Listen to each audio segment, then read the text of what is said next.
Hey folks, it's Babaginator. We're in the long dark.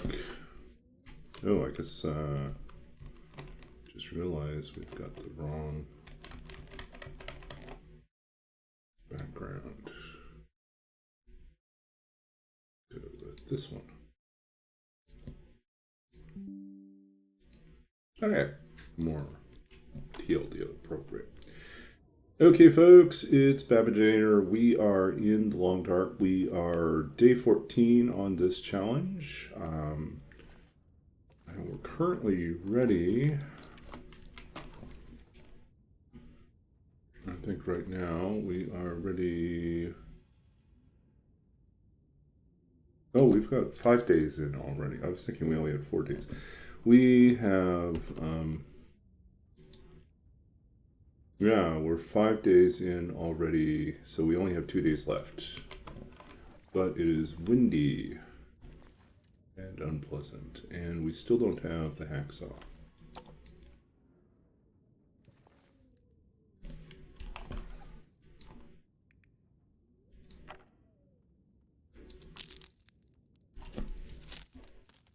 So I have gotten almost everything packed into my car at this point. I haven't packed up the gaming rig yet, and I have a little bit of clothes for the next few days. I have bedding that I have to vacuum pack up, when I leave. I need to print something tomorrow, so I have the printer out, but the printer will go into the car soon. The goal is to be fully packed up Monday, and Tuesday I will leave. I hope. I almost got rid of my sofa today, but the guy changed his mind. But tomorrow's person, there's someone coming tomorrow morning who sounds like they'll definitely take it, so that will be good. We'll get rid of the sofa. And last minute, someone has offered to take the bed frame on Monday, so that would be ideal. And timing would be almost perfect. So if they take it Monday, then I'll have the mattress and I can sleep on the floor, but it will be sufficient. And Monday, the car will be completely packed up except for what I need overnight. So I might not. I probably won't cook anything. I'll probably just eat out somewhere. I think. So yeah. Whoa! Welcome in, Raiders. I was just talking to myself, but now we have people here. Welcome in, Fox. You were playing D&D? Hello, Fresh Hell. It's really good. Yeah. Yeah, It's been a intestinal while. parasites last for, I think, 20 days. Ooh. See, Ow. playing with the wolves. He was coming. He did not want. So, howdy, folks. Yeah, I he am just Babachinator. Pretty much came everyone just calls around, me Baba and because if they I can't was just a figure out if little it's bit Baba slower with that torch Ginator throw, or we Baba probably would have gotten Ginator our or booty bit Bagday, off. or they'll And, start just tripping got over sent it to and the say stat Babag. screen. No, just call me Baba. That's fine. Or Babbage. Yeah. So I'm a writer. I'm also a former computer games programmer. I'm also a creative writing coach. And most recently, I completed a library science degree, a master's in library and information studies, and am waiting to find out if I get this job at University of Toronto. So I am in the process of leaving Vancouver Tuesday.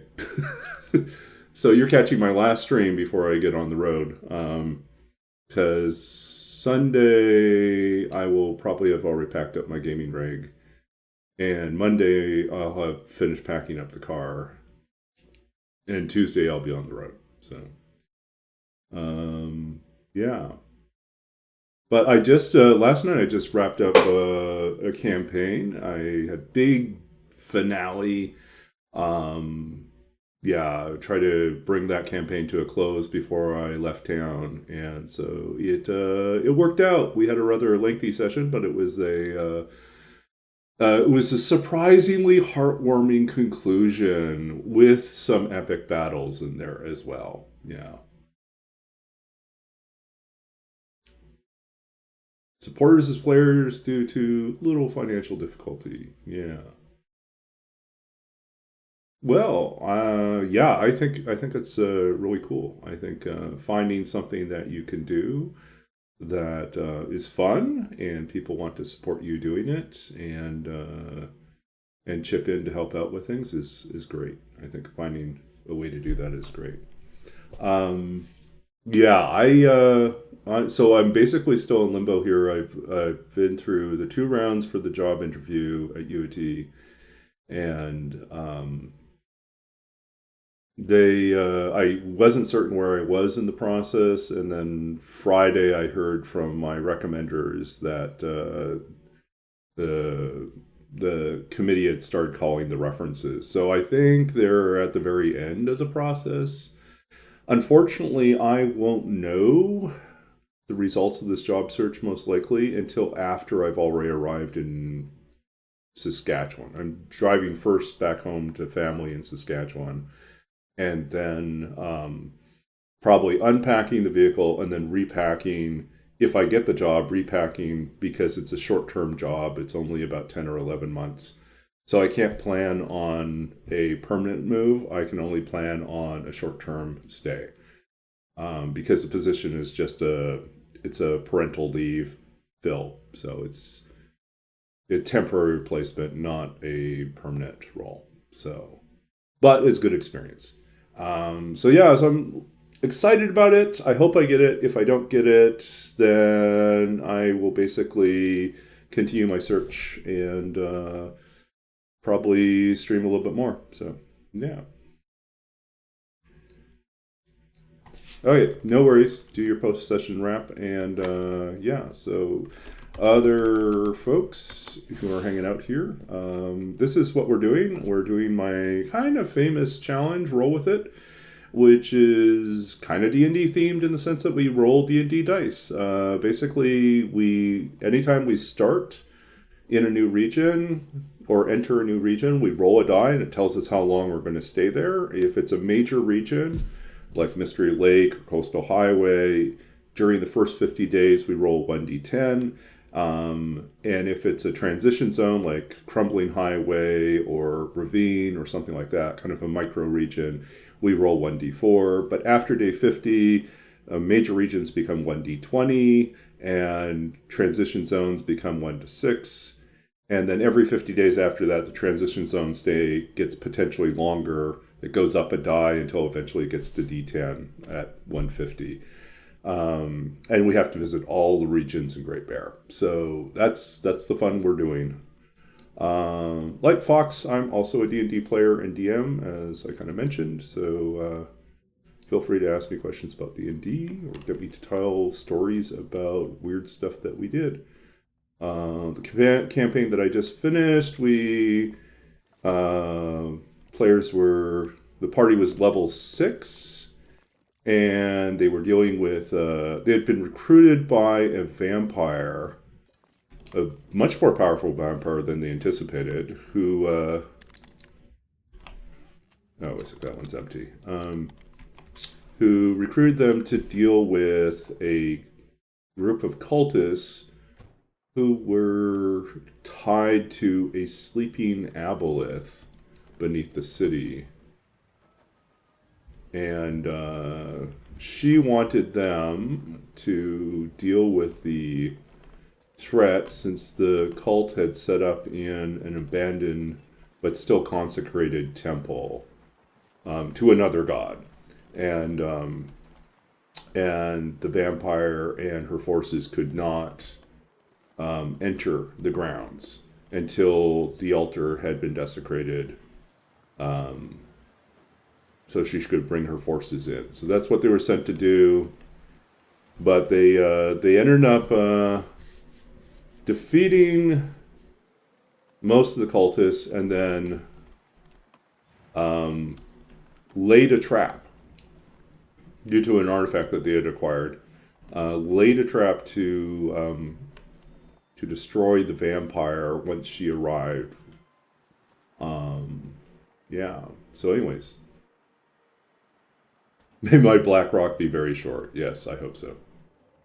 Yeah. So in the end, there was an epic battle. There were a series of epic battles, and they resolved. But one of the things they had to do in order to desecrate the temple altar, because it was dedicated to that particular section of the temple had been dedicated to the god of chaos, is they had to offer something ordered or structured, which turned out to be something that they prized, a memory or a collection of knowledge that they had been working on. So a number of the characters were wizards or bards, and some of them had been carrying even the non-scholarly, non-academic types had been carrying with them stories like traumas that they were dealing with. And so they had to place them literally or figuratively upon the altar for them to be consumed. And in so doing, all this ordered knowledge would destroy the chaos of the chaos god, breaking the altar and creating an opportunity for the vampire to enter.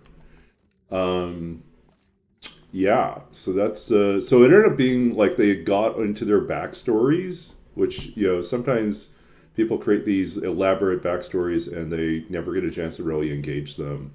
But in this case, they really did. Like things that had been drawn out for like many sessions finally came to a head, and so that was a lot of fun. I wish it wasn't so gusty out there. Let's see. Maybe we'll just nap for a little bit here. I'm trying to think where we haven't been to yet. We haven't been to the fishing huts, I think. Did we go to the fishing huts?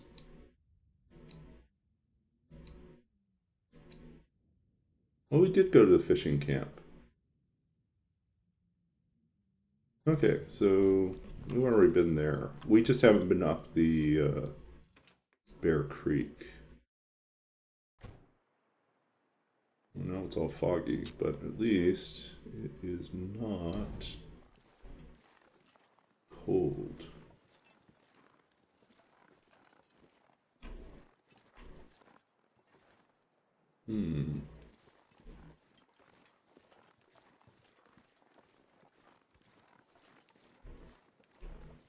We gotta spend some time out here so we don't get cabin fever.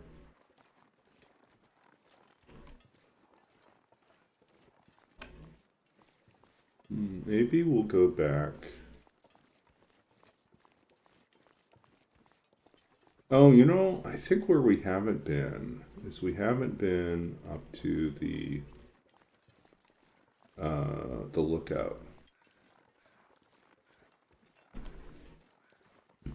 So yeah, people felt like they got a real sense of closure at the end of that. And it was actually pretty moving, some of the reveals and some of the things that they chose to sacrifice.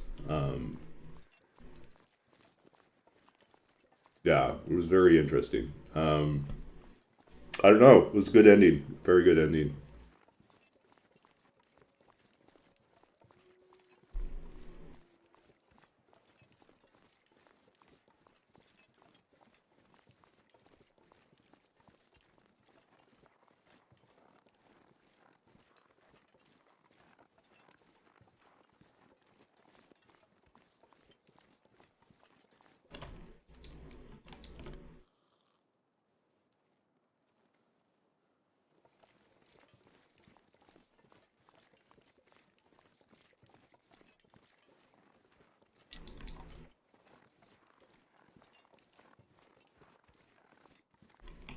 What?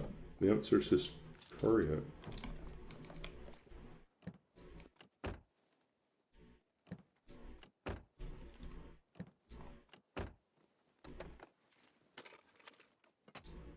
How do we miss this?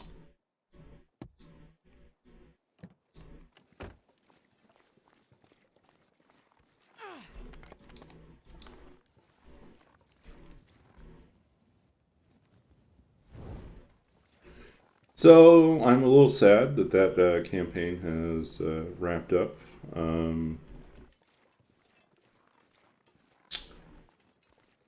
I will miss my friends in that group.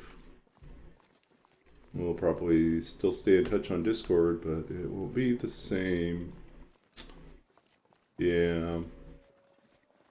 And then tomorrow night I have another D&D game. I'm not running. I'm just playing. But it also will likely be. It might be my last session for a while with that one. If I get the job in Toronto, I think the time difference will be too big, but we'll see. If I'm still in Saskatchewan, it will be a bit of a difference, but it won't be impossible. I could probably still participate.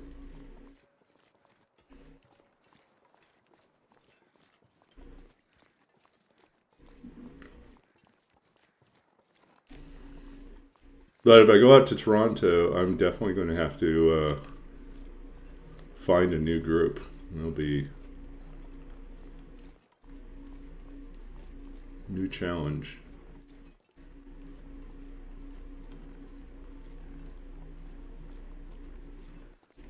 I don't know if I'll jump right back into DMing or if I'll play for a little bit.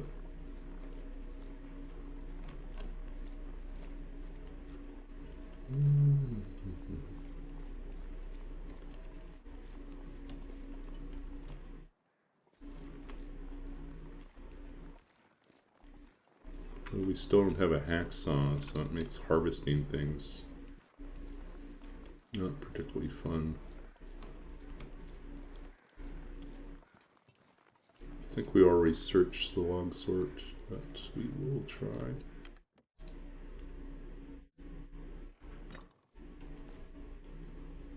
Yeah, we've been here before. Yeah.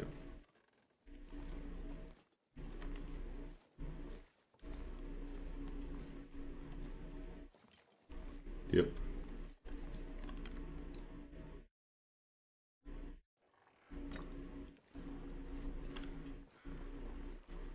We'll see if Trooper has room in a one shot. That's an idea. But really for the next week.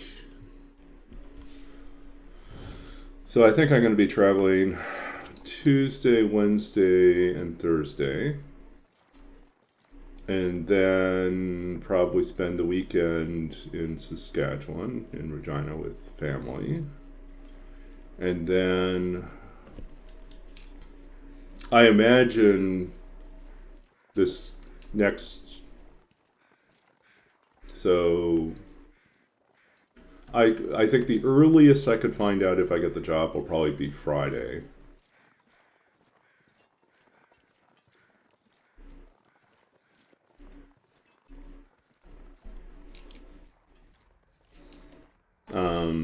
But most likely it's going to be next week. Like the week after. And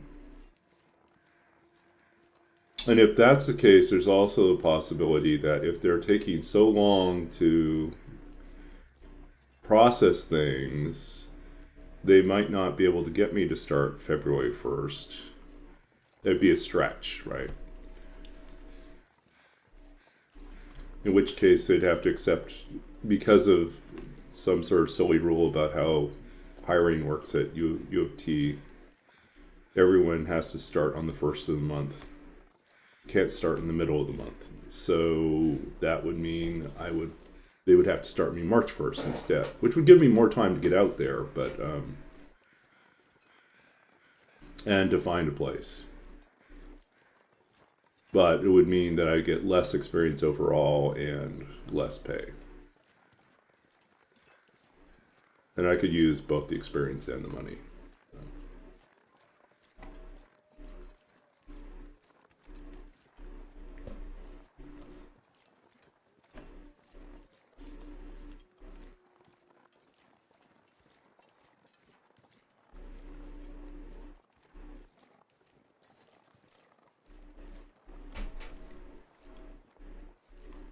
Friday I had a, was it Friday? Yeah, Friday I was on campus for a kind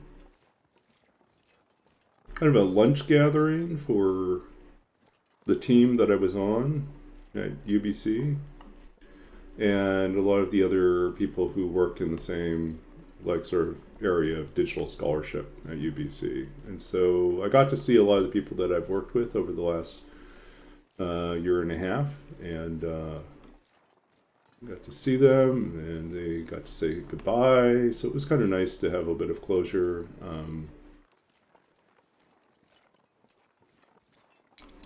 But it was, I'm a little sad about like leaving. I do enjoy working here at this university, and I think I need a different type of job. Like I was kind of reaching the limits of what I could do.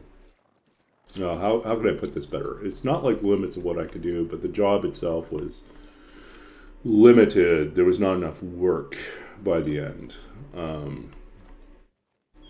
And it's not really my fault there's not enough work. The problem had more to do with the rate of adoption among humanities and arts faculty researchers for digital scholarship methods. There's still like a lot of people who don't really know or understand what these methods are or these approaches, or don't necessarily see the application. And so because of that, because of that hesitancy, there's not as many people coming to us asking for assistance or for consultations. And so we get fewer, aside from people that are already somewhat converted, there's just a slower rate at which we, are working. And so sometimes it means, I don't have any projects to work on, so I am assigned to documentation, or I'm assigned to something less exciting to work on. Yeah.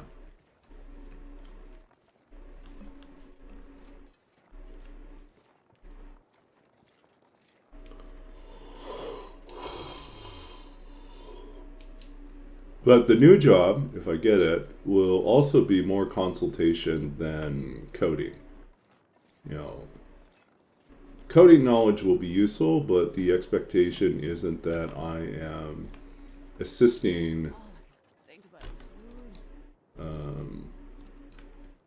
that I'm working, assigned on a team, assisting them in doing the coding or the scripting for whatever they're doing.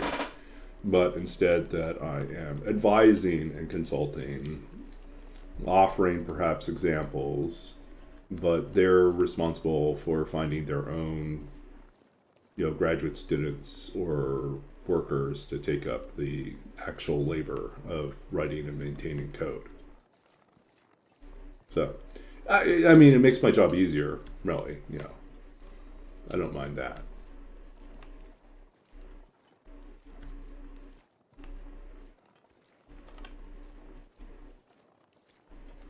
So come all the way up here, we're going to check on the trailer up here.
Yep, there goes our torch.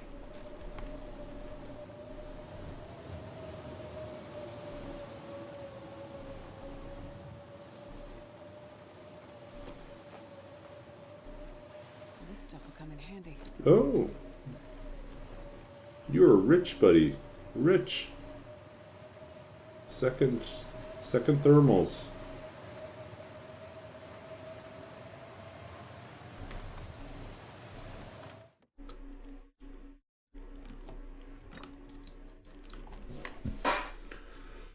Oh, so tomorrow's going to be busy.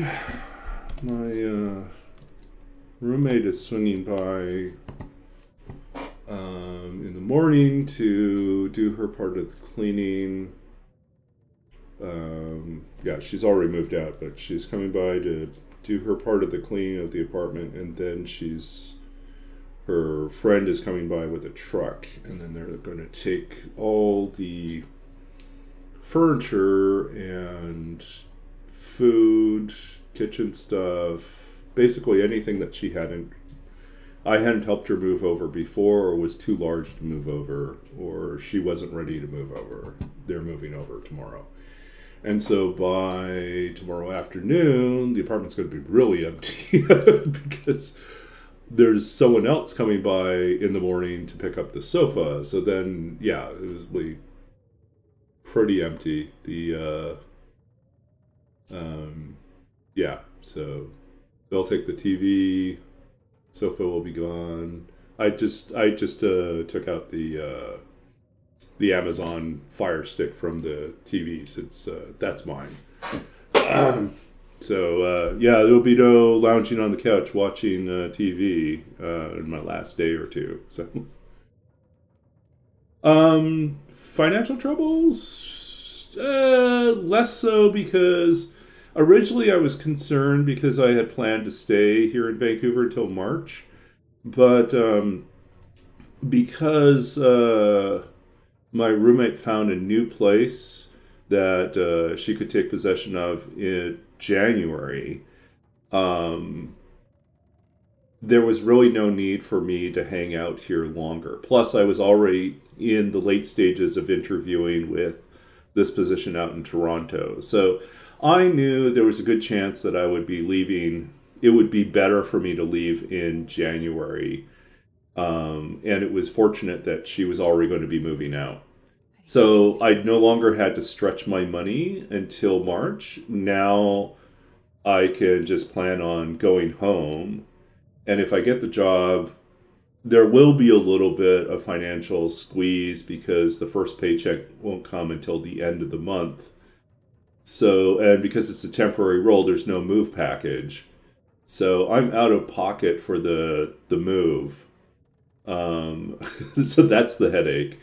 But I've got a little bit saved up, for that transition. So the interview is also going strangely. So okay, so your contract ran out with no funding.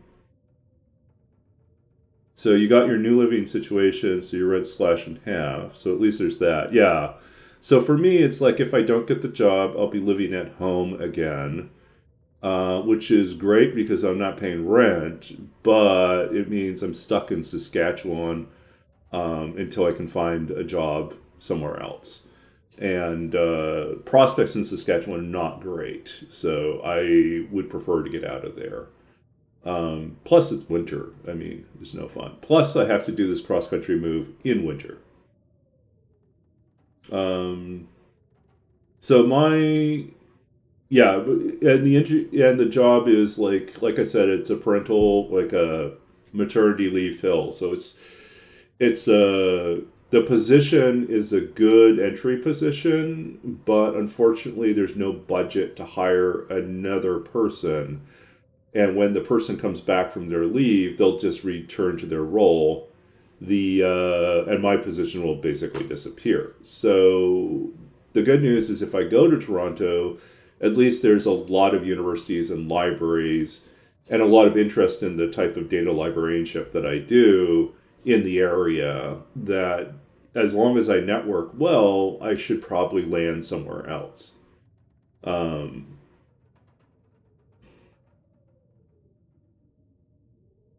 Yeah.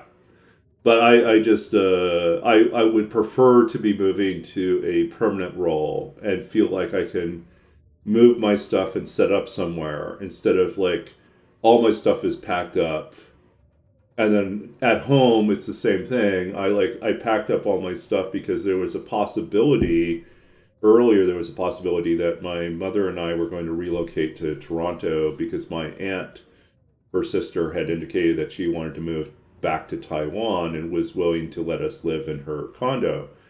But then she changed her mind, and for good reasons. I understand why she's decided not to move at this point.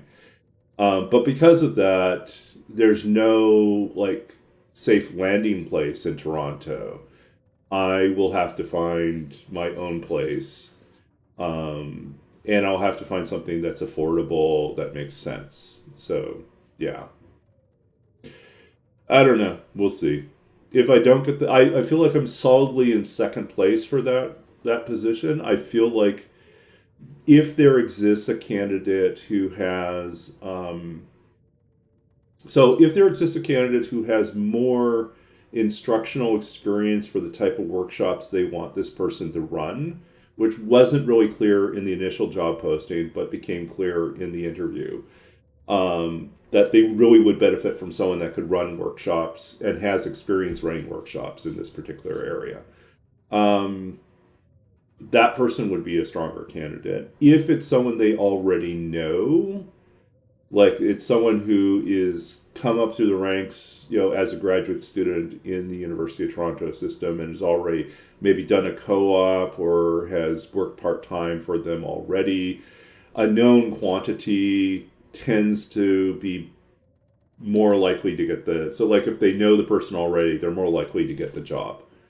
And yeah, so I mean legally they're required to go through the search, but they may favor someone that they know the quirks already, and they're like, okay, we know exactly how this person works and behaves, and we know how we can use them, versus like Bob is a brand new, wild card. He seems to perform really well. Everyone talks well about him and his references, but we've never actually used him in this capacity.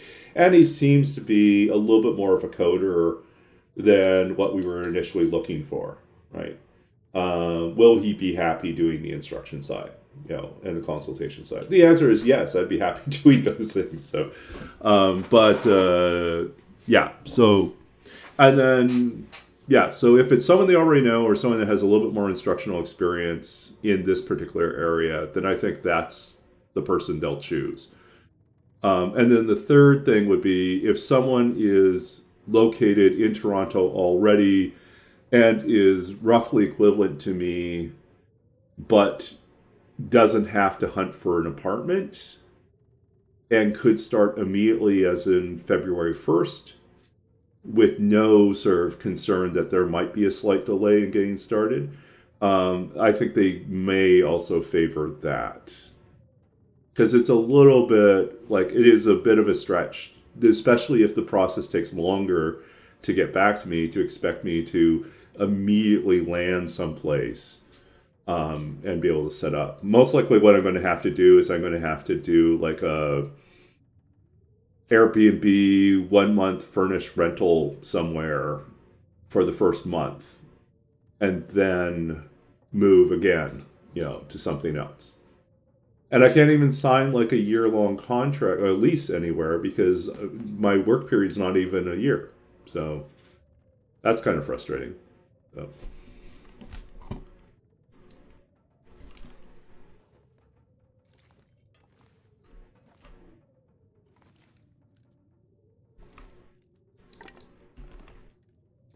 Yeah. So I don't know.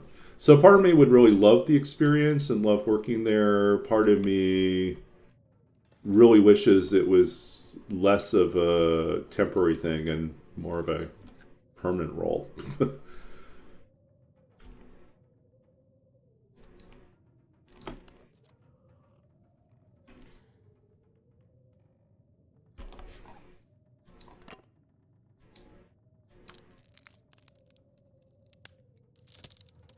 But yeah, good luck to you in your search and good luck to me.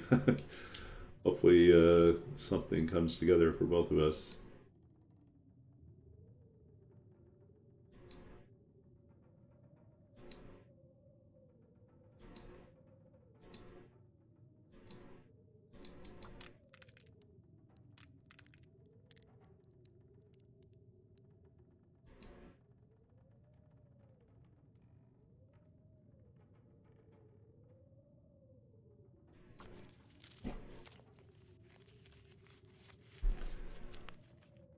Yeah, I at least have someplace to land. I mean, there's that's comforting, to know that I can go back home and have a roof over my head and be fed, and have a community of people that I could talk to and be connected to. And yeah, so it's like emotionally, socially, it's not terrible if I don't get the job. Professionally, it feels like I'm stalled, right? I could eat a horse. And a lot of like my, the field is kind of stuck right now. There's a lot of places that would love to hire, but they don't have the budget to hire anyone. So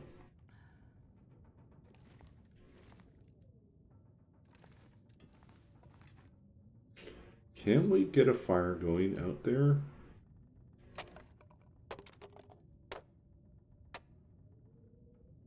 See if we can find a quiet spot here. Will this work?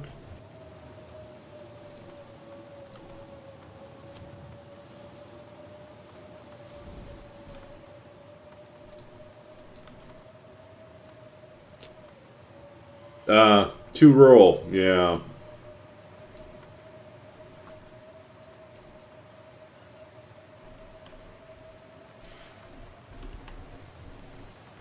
Yeah, it is. Oh, give me a break. I just add fire to this. Err.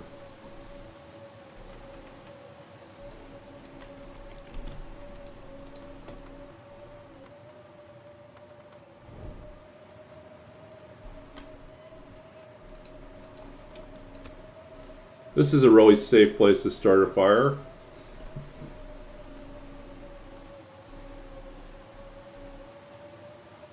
Everything but your battle maps or your own assets. Yeah, the DMing I'm doing these days is all theater of the mind. I have, which is funny because I have historically invested in a lot of minis and I've built terrain pieces and I do like the physical side of the game with all the extras, but I also find it's pretty liberating just to run a game without having to depend on anything other than dice.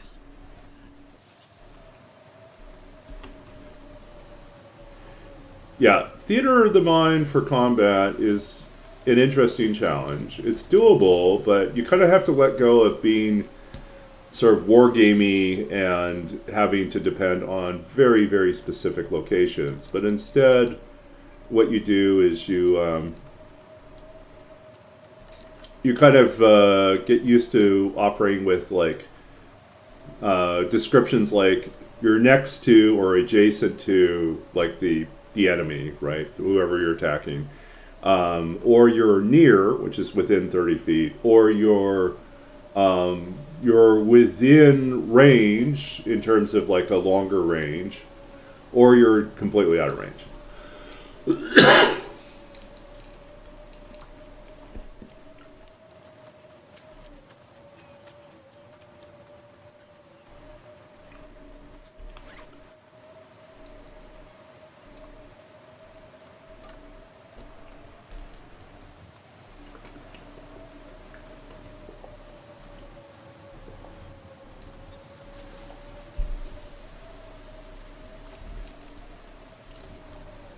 Yep. What's with this cold?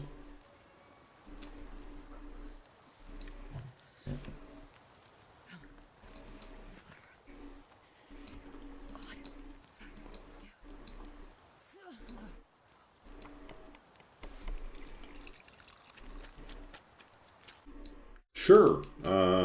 Yeah, let's see. I think you can post links, maybe images. I don't know. Let me know if you're having any problems posting something. God, I'd eat anything right about now.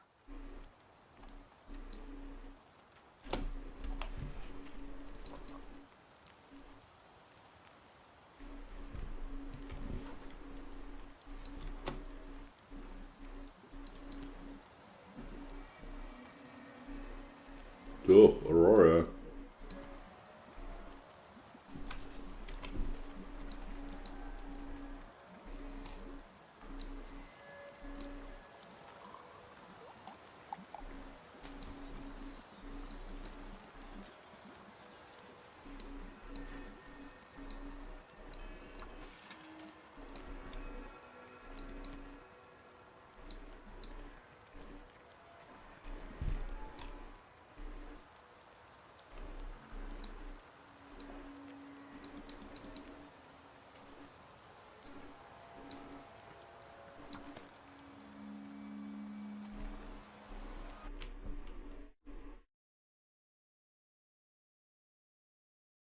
Yeah, I already do that in Quonset. Build the fires next to the...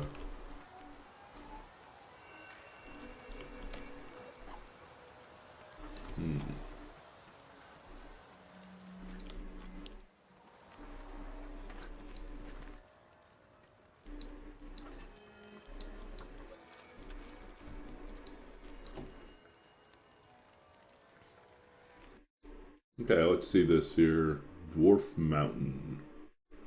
Ooh, this is pretty cool.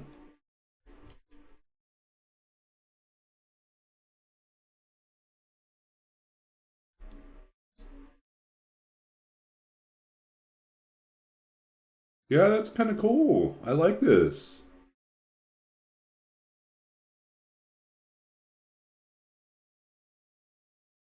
Huh, cool.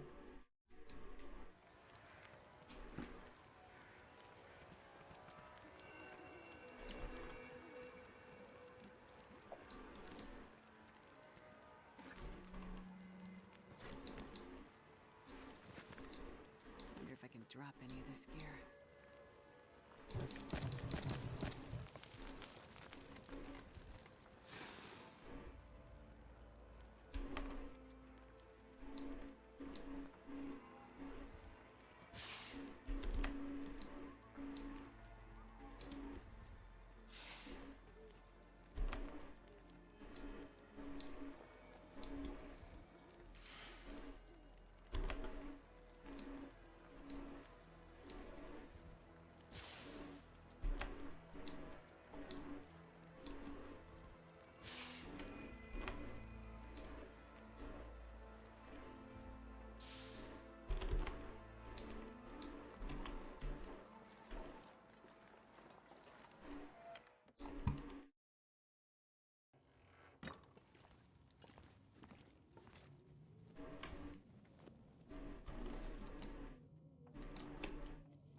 Dwarves and their beer. Yeah, in my campaign world, there is something known as dwarven holy spirits, which are basically it's instead of holy water, they have 120 proof vodka, um, which is also operating as holy water, but also is extremely flammable and deals a massive amount of damage when lit on fire. So like you could use it as Molotov cocktails, but if you ever set fire to like a vat or a keg of the stuff, it is catastrophic. It is a controlled substance in most territories, and you know basically you have to go through the dwarves in order to get a hold of it, and they track who has it. So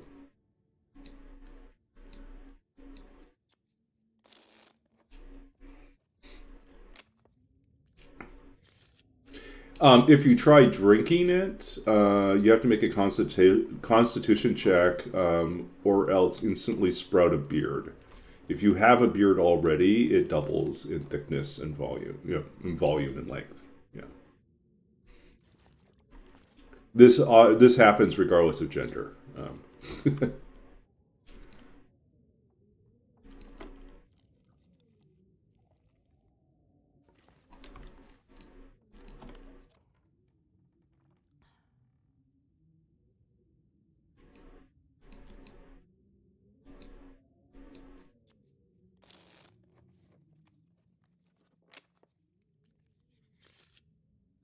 Okay, are we officially now in day 15? Day 15.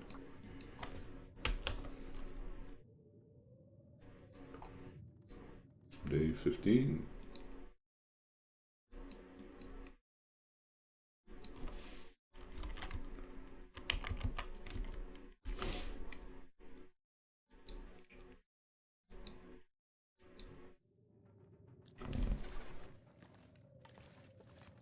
It's too gusty out there.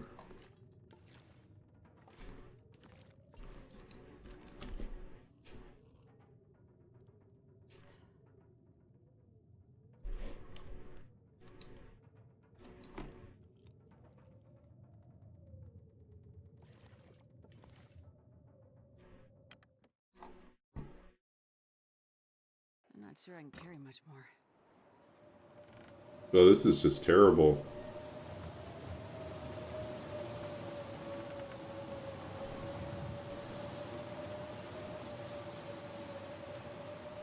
Let's see if we can find the coal, though.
Oh, I was going to say, the other part of my strategy for doing combats with Theater of the Mind is that even if we don't have a battle map and minis, I do usually have a sketched out map for myself so that I can be clear in my descriptions of where things are located in relation to each other.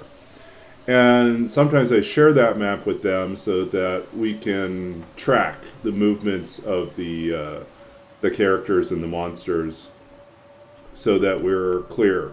So even though we're not moving minis around, I'm kind of like just updating the map with, it's just a piece of graph paper and a rough sketch of the locations, and people move around.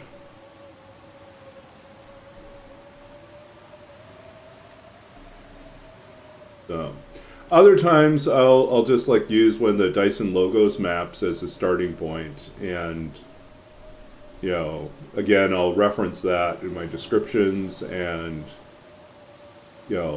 sometimes even like show it again to them to clarify the layout of the room. But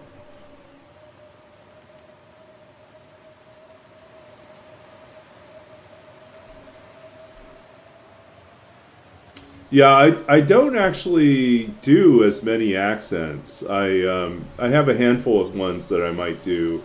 Certain NPCs like really have their own voices, but a lot of times, it's just I'll do a very slight effort on it, and I'm not really, people just know that you're not coming to my game expecting me to be a man of 1,000 voices. It's just not going to happen. Yeah, they come because the world is often odd and weird, and the lore, the world building, and the twists and turns are interesting and unexpected. So, and there's usually something funny. You know.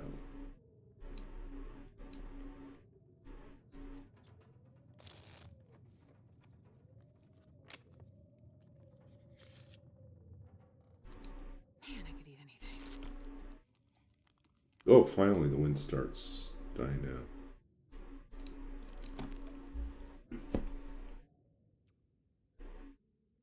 Yeah, I think one of the tips that I've heard from people, actors really, is to for accents come up with a key phrase that you use to cue in or to key in your accent. So like you have like a phrase that once spoken, you know instantly what the accent is.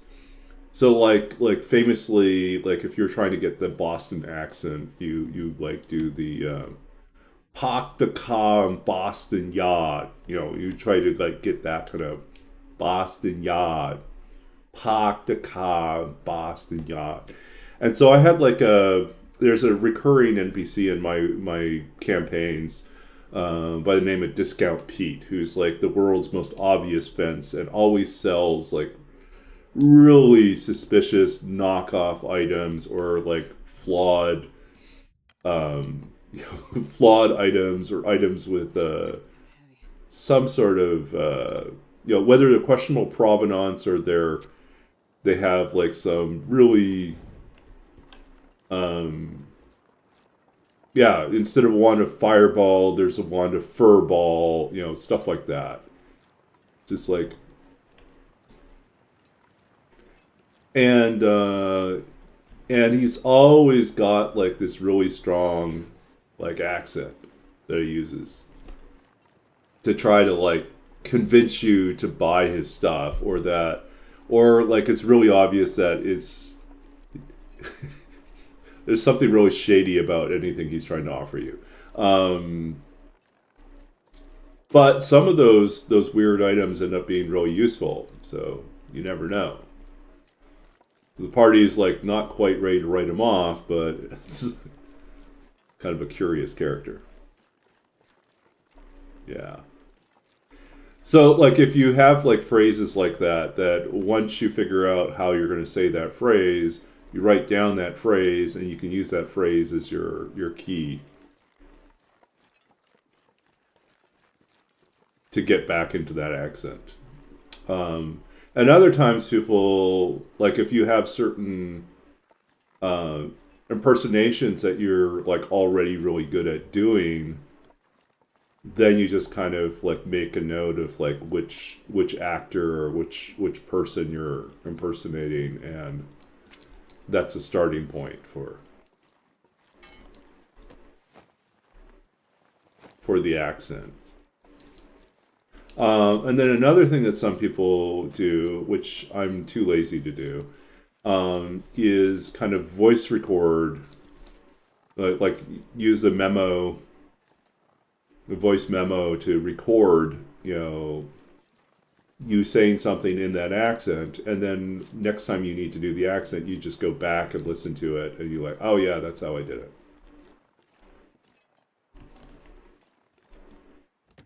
I'm not sure I can carry much more.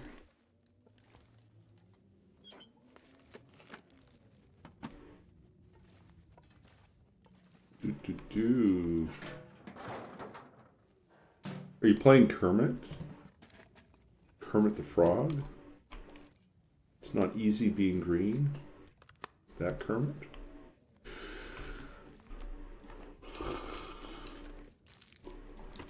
Oh, I totally forgot. We have another pair of undies.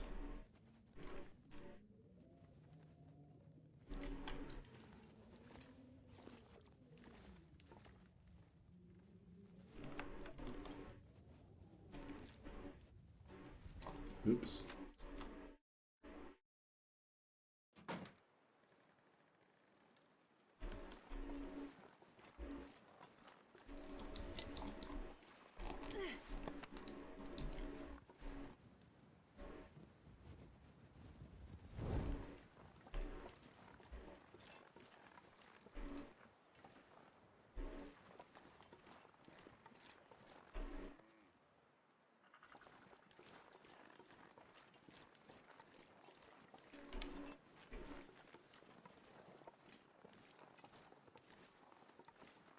Who's out here?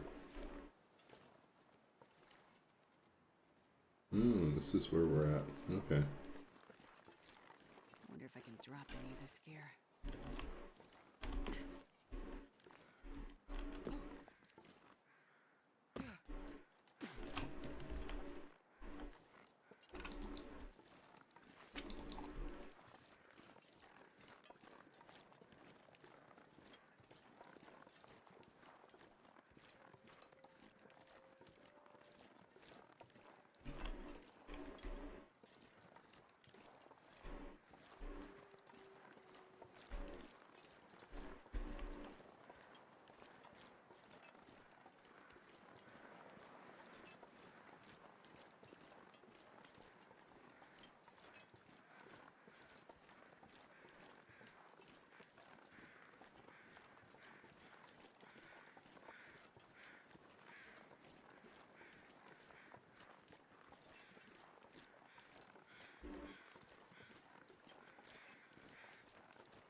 Hmm.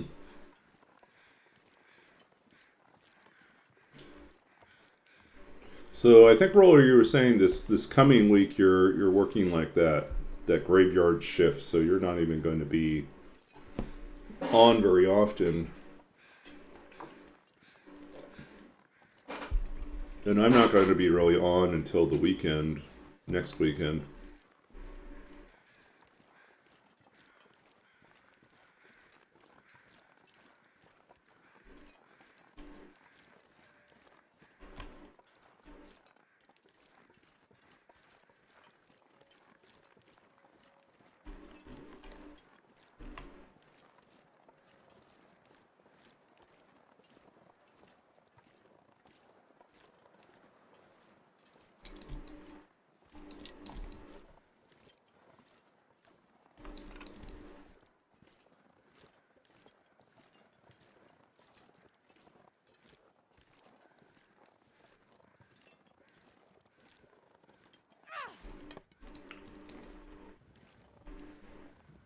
It is true I'll probably be starting earlier, because I'll be moving to a different time zone. So, um,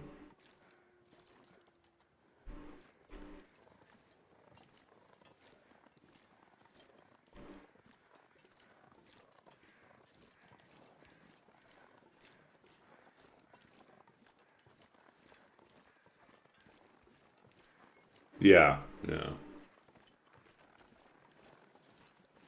But we were here earlier.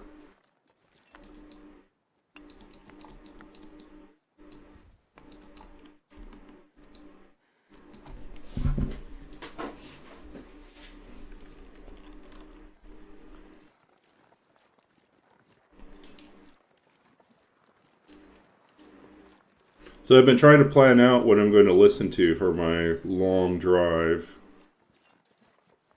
I haven't decided yet if it's going to be the audiobooks or if it's going to be music, but preparing both. Podcasts? I guess that's another option. I could see if I can find some podcasts that I want to listen to too. But I have a more recent Lord of the Rings unabridged audiobook series. One option. I also have a bunch of Terry Pratchett Discworld novels as audiobooks. That's another option. And then a bunch of music.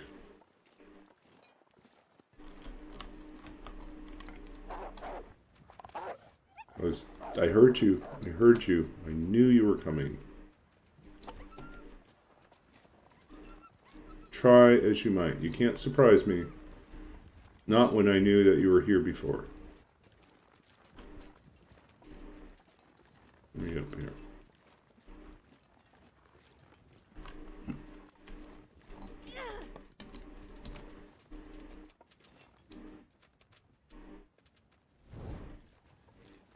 He's going to come back here in a second. Yep. Boy. Honestly, I wish you would go the other way. Going this way is the same direction I'm going.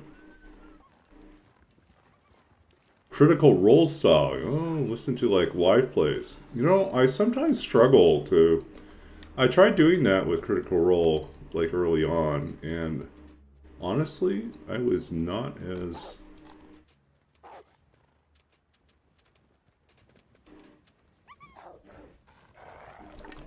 I didn't really get into it. Yeah, I think that's what it is. It's like I just really enjoy playing or running the game.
It's looking like I was already here.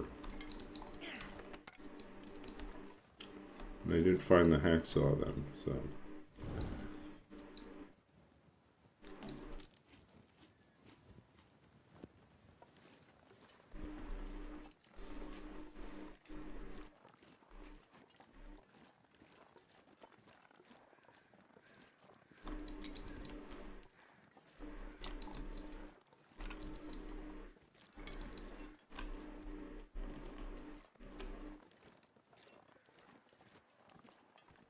Yep.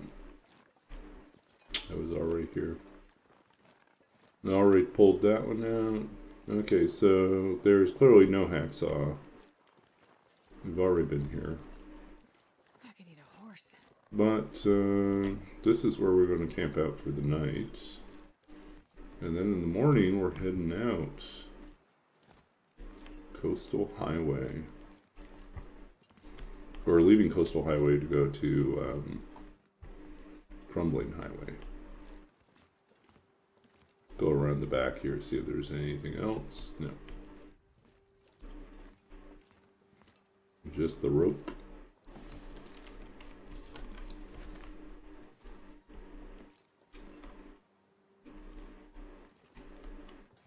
Whole lot of nothing.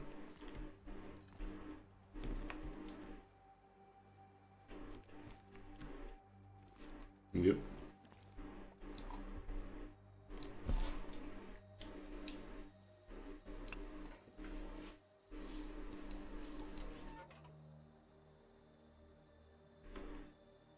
Are we out of tinder? That's annoying.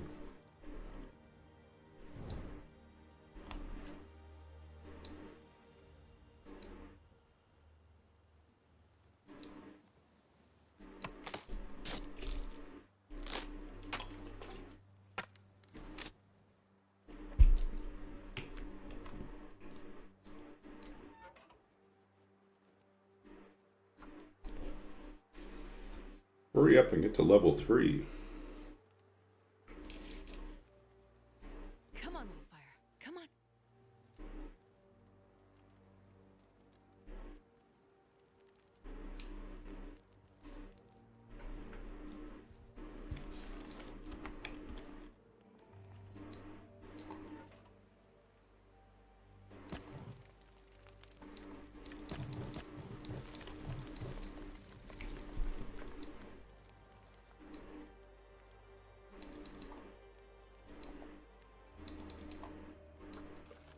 Okay, let's see, what else do we have here? We have 3 boxes of crackers. We do not have enough flour to make more bannock.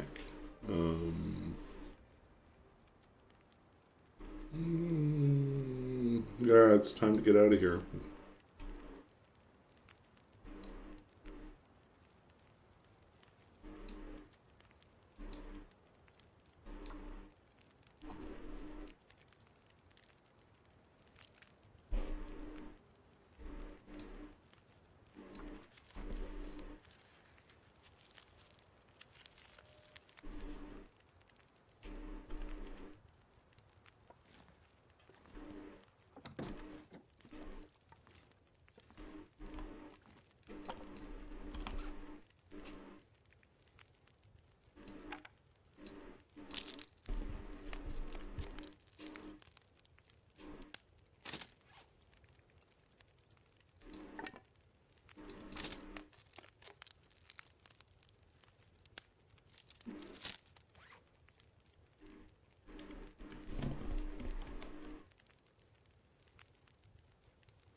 Man, we're really low on food.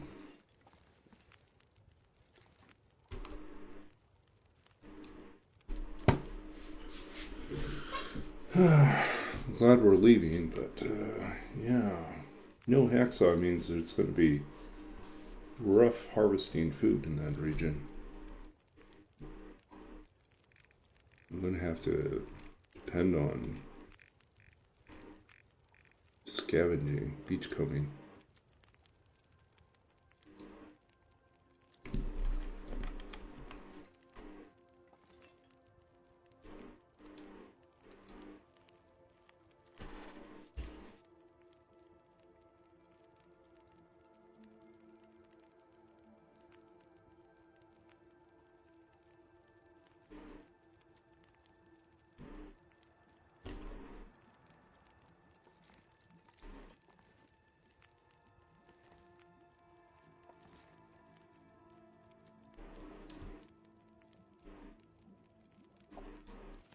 This pack is getting kind of heavy.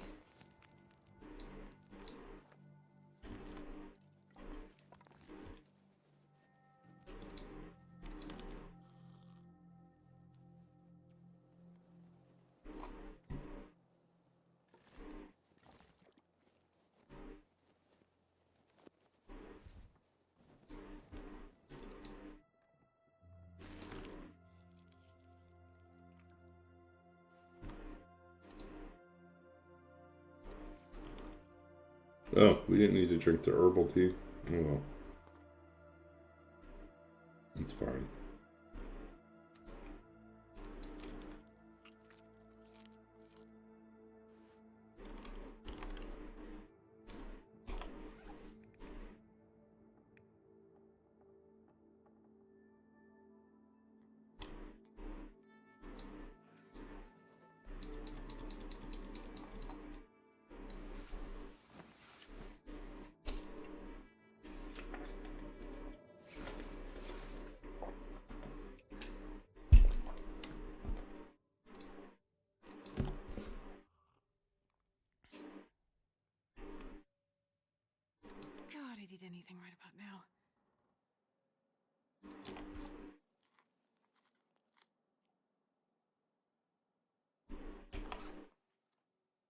Okay, well, we know that this can be torn up.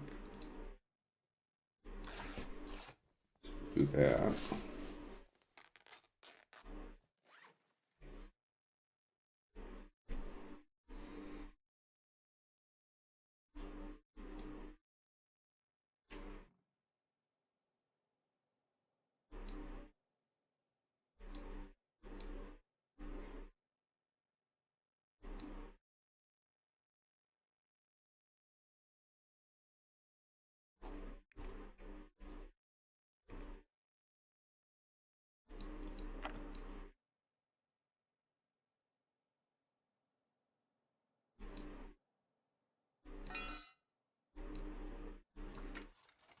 I'm gonna need to eat soon.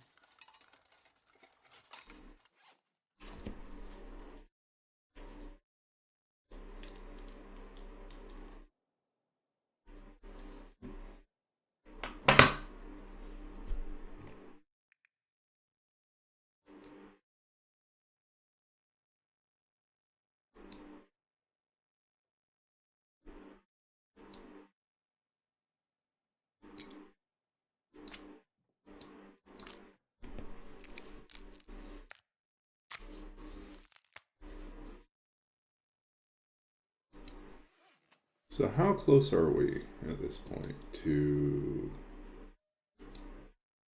fire starting 3? Still ways off. That's frustrating. Need to find another book to read. That would help. Cooking's almost at 4.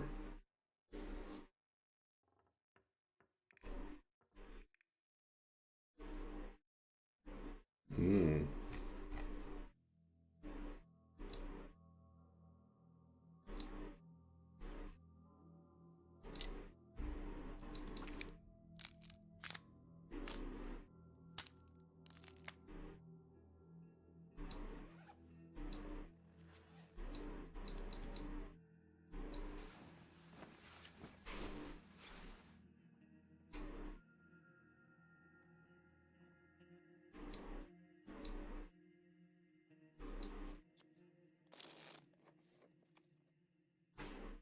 I need to find food.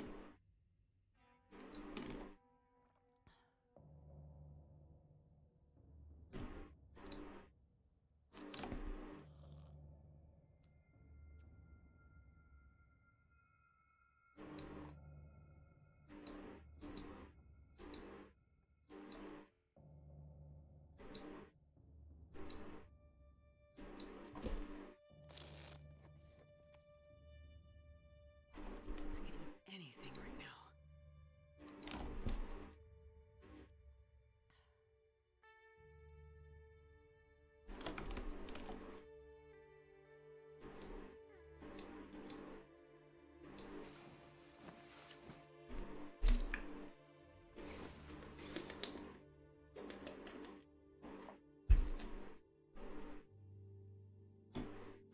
Okay, let's see.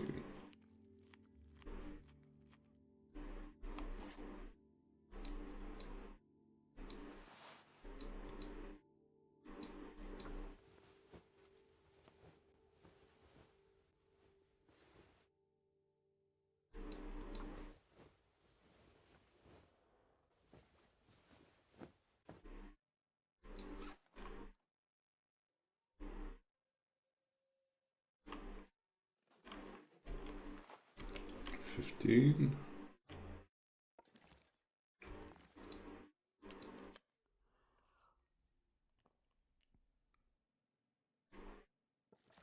Still too early to leave, though.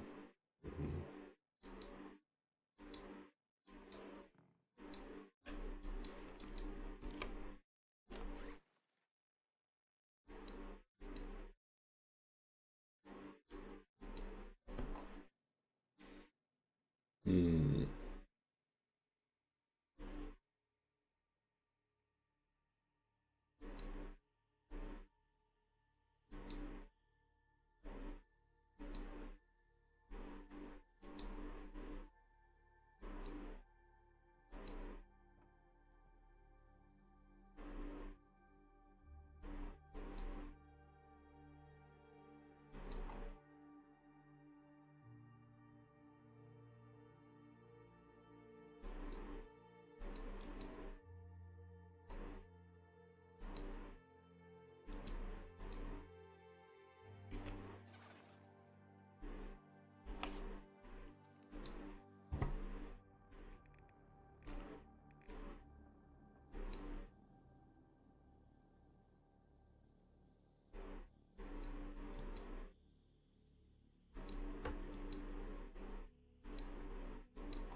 Did we eat them already? Where did they go? I feel like they disappeared on us. Okay.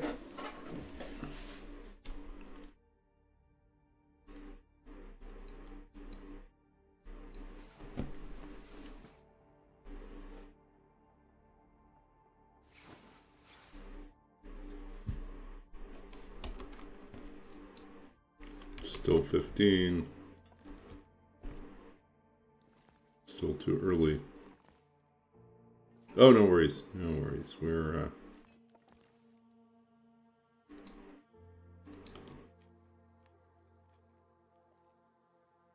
getting ready to leave.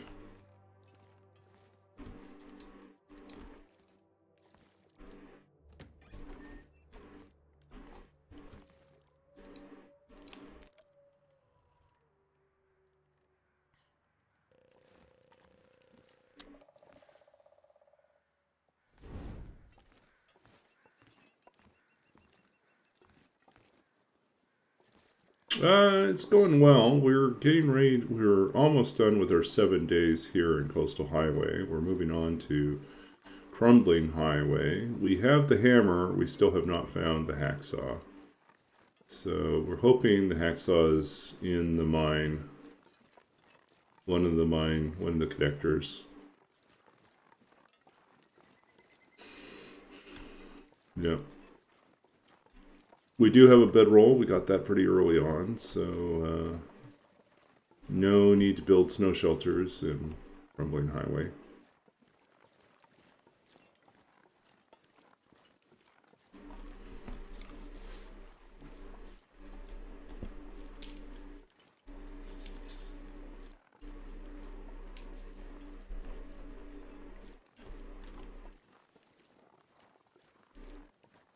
So we're going to move down the road,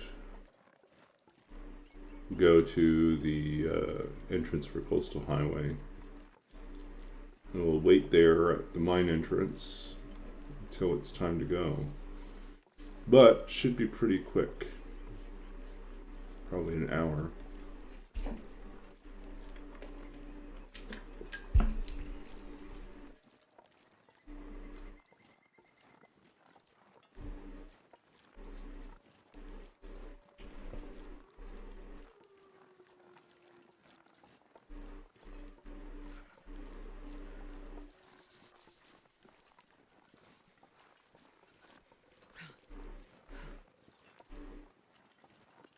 Oh, here comes the wolf again.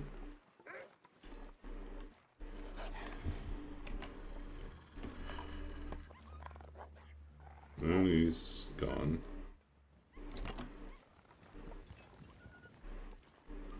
No, don't go there. That's where we want to go.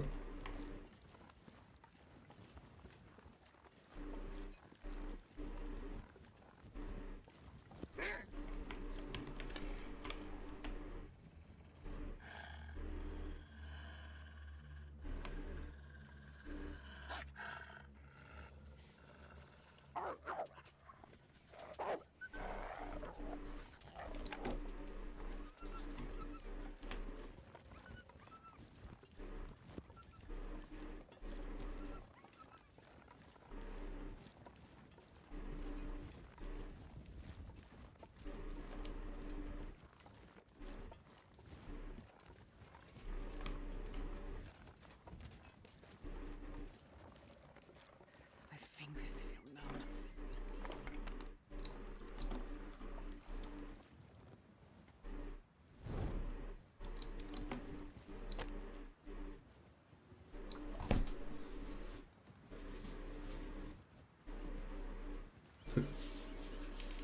Goliath, Centaur, something. Yeah. Something big.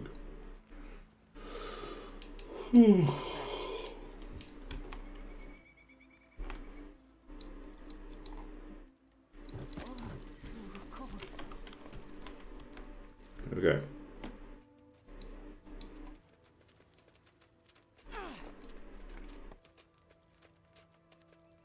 Just go away, buddy.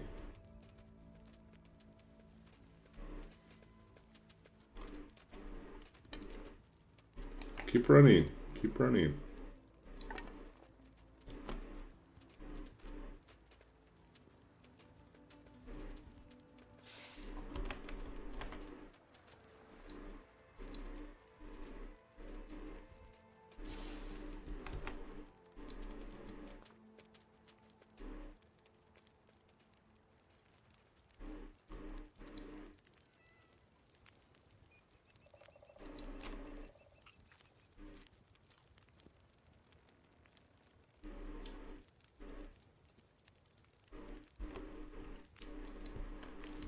Still 15.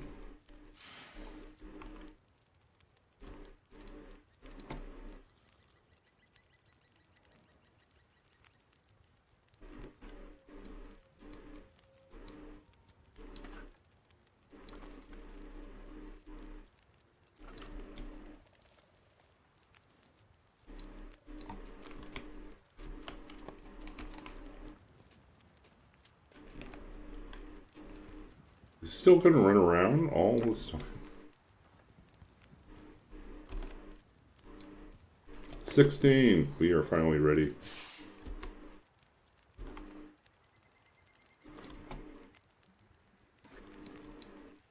I'm not sure I can carry much more.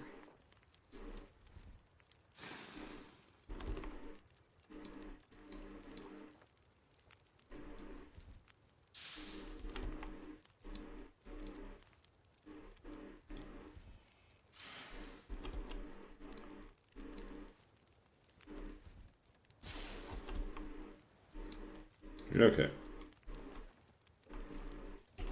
We're just gonna drop these.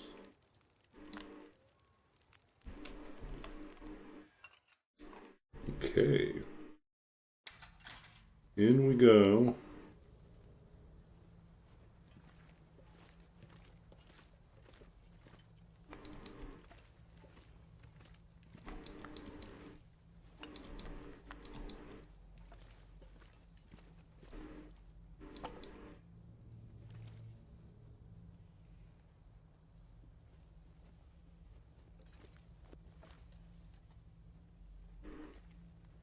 Were we in here already?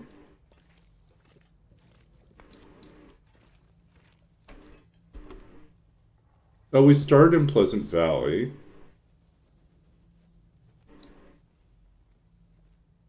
Am I going the wrong one? Wait a sec. I'm going the wrong way.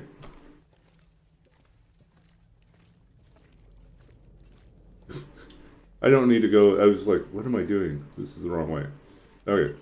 I was like, not paying attention. We were camped out at the wrong spot. We were like supposed to be going to Crumbling Highway. I'm tired. I'm totally tired. Okay. Now we got a problem. We got to race to the other side of the map.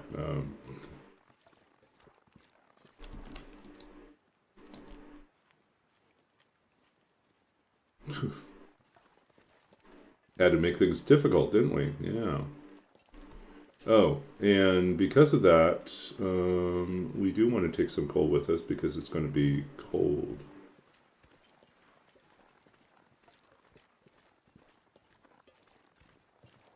Yeah, why do we make our lives so miserably complicated?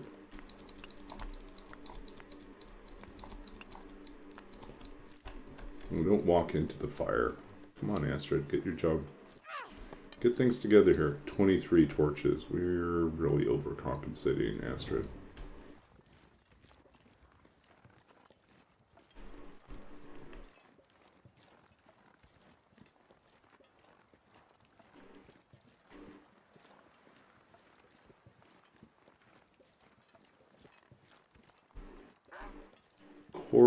Of course, we now have to deal with the wolf again.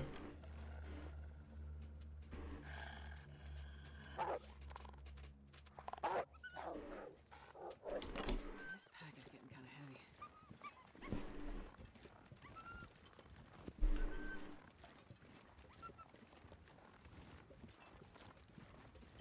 heavy. No.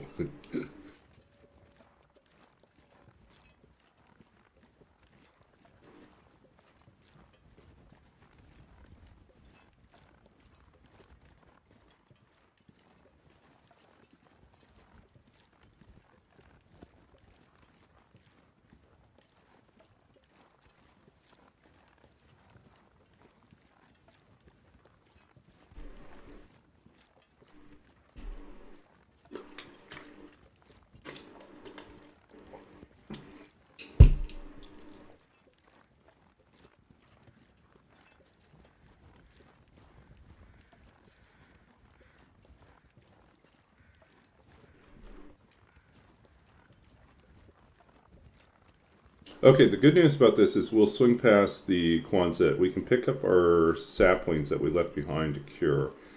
And then we'll at least be on the fast track to... Because we picked up we beachcombed some saplings, so... let's grab our saplings and then we'll at least be on the short path to having a bow. Even without the hacksaw.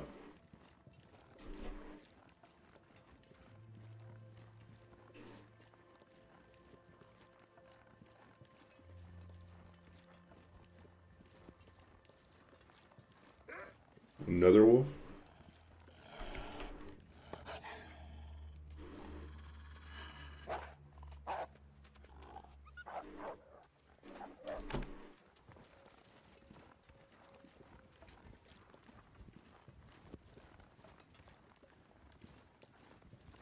I could eat a horse. It is the same wolf. He just ran off for such a long way and then finally showed up again.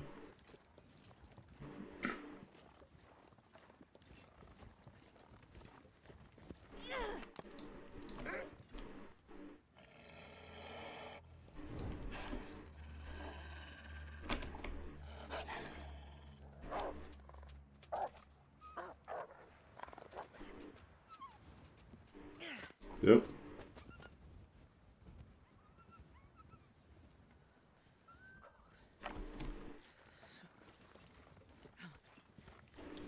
Luckily, we still have our backup stone.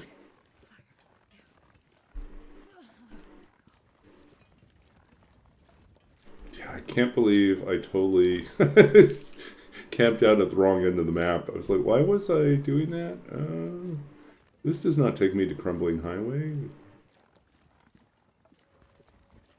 Now we gotta run. Luckily we have like an early enough spawn that a mistake like this is not, you know, run ending. It's just a... Yeah.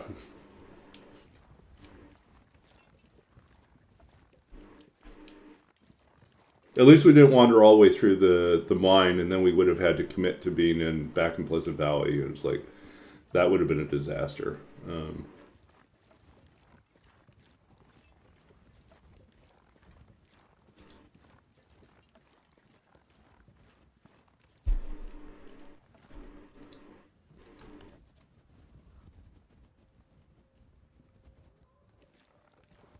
can't feel my hands.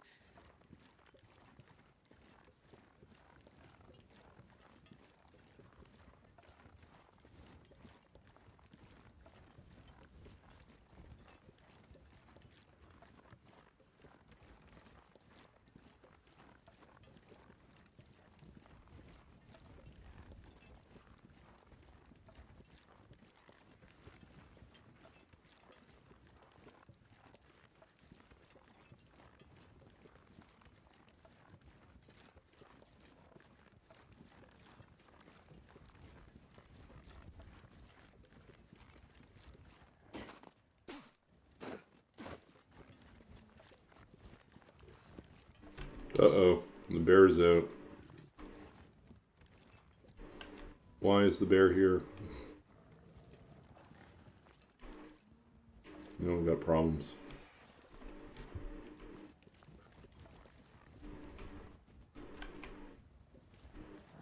All I can think about is food.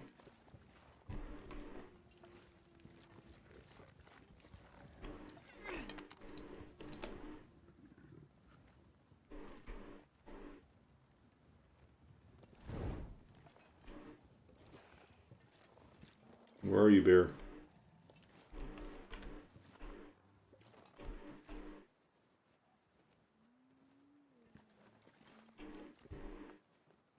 The worst part about this is not knowing where the bear is.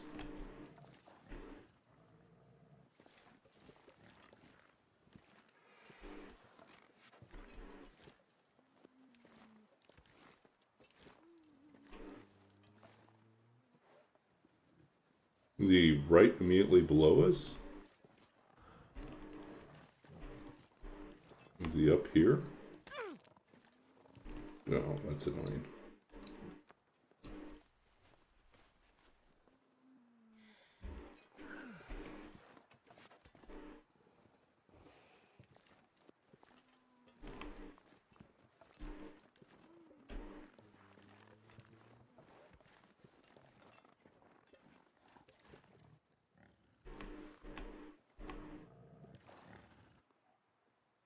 Is he snoring?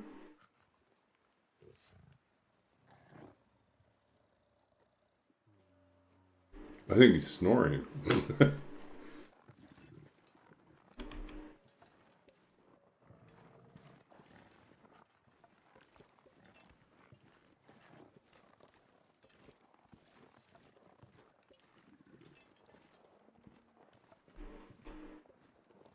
I mean, we could try to sneak past him.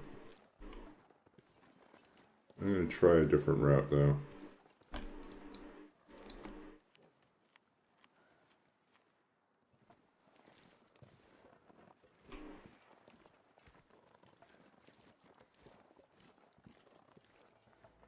I mean, there's a funny thing I could do. I could try to, like, sneak past his dad and throw the torch on his nose and then have him run away. But that seems like a unnecessary risk. So we're going to go over the top here.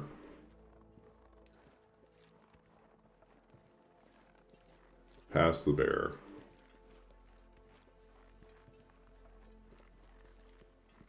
See if we can find a way to go down. Goddamn freezing.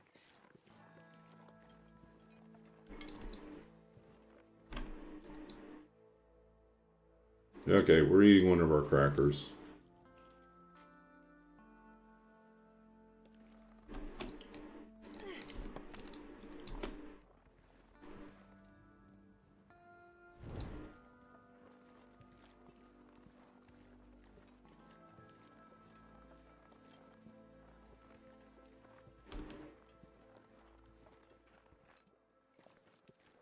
Oh, this visibility is really bad. Oh,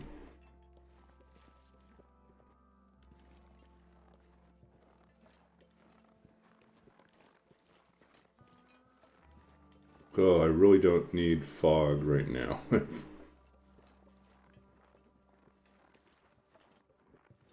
Oh, this is where we're at. Okay, how much over are we?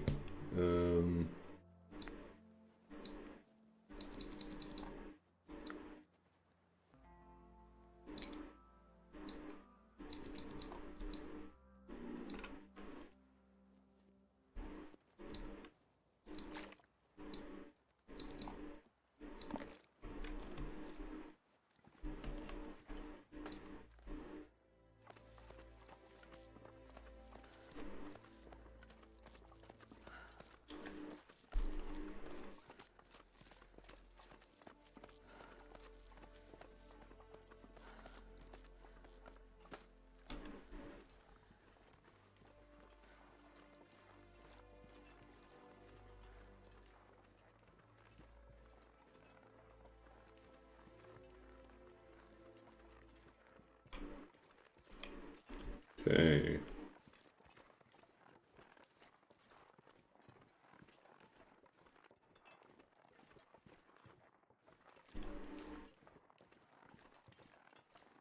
We can do this.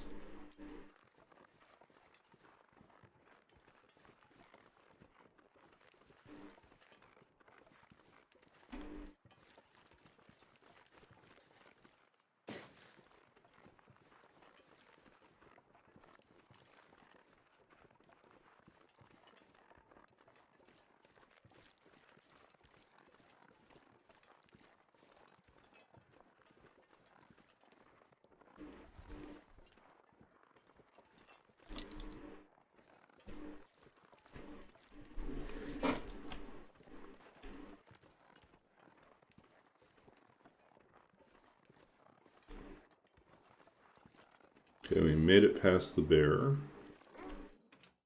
Oh, there are wolves out here too. After all this time of being ignored, the wolves are finally here.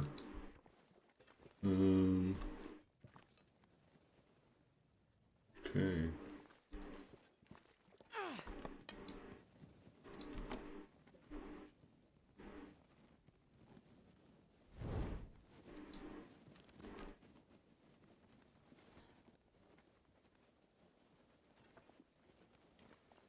Let's warm up some teas and then head out.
Okay. Stay warm, folks.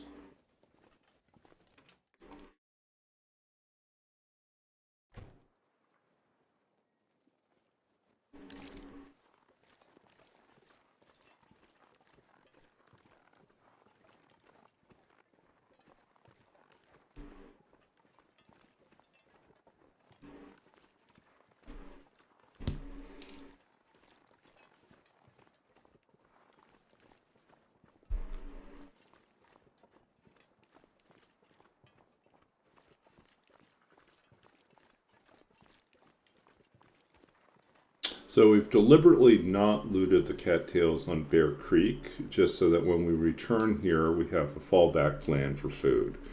But we have, and we also have not harvested any carcasses, so those are our two sources of food on return. Our current problem is we're really low on food, so we're going to have to really hope we do well in scavenging. And we also want to roll low on our stay at Crumbling Highway.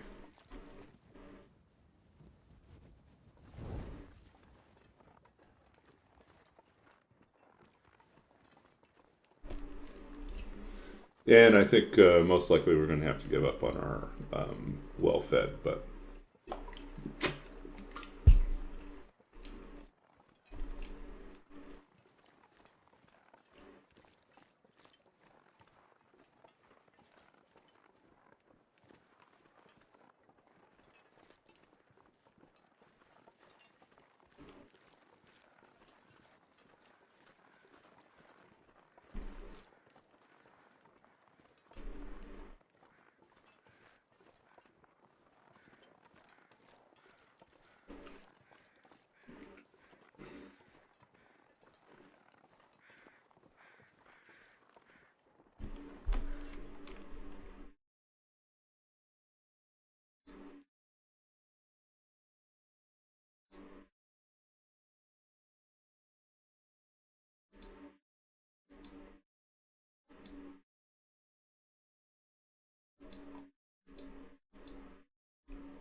okay, we banned the spammer.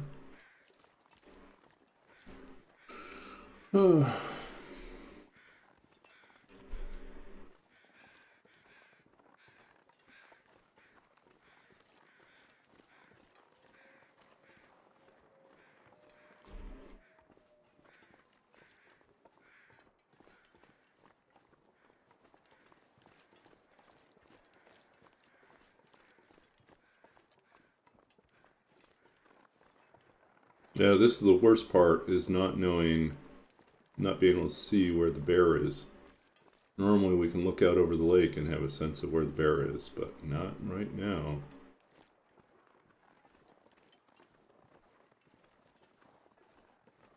Now we just try to hug this side and hope that we don't trigger a bear attack.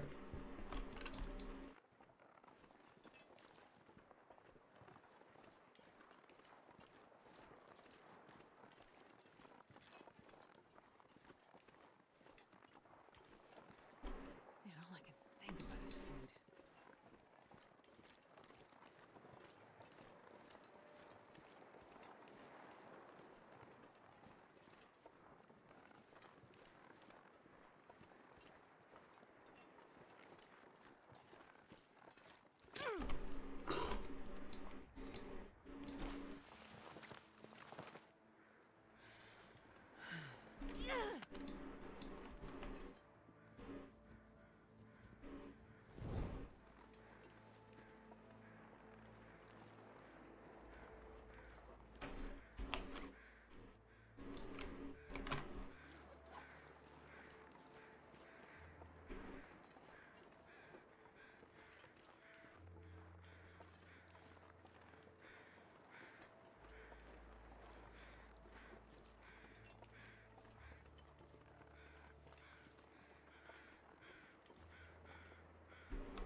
Yeah, it's kind of tough. I keep seeing saplings everywhere and we don't have a hacksaw to harvest them.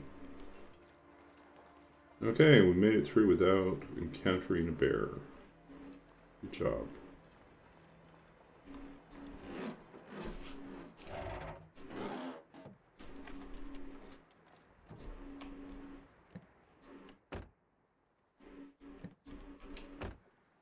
Okay, this is interesting. I don't think I've ever seen two books in the same vehicle. That's interesting.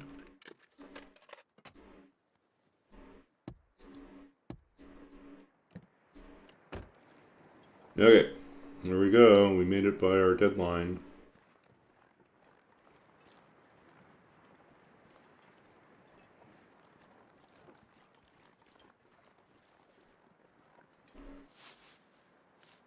Not sure I'm hearing much more.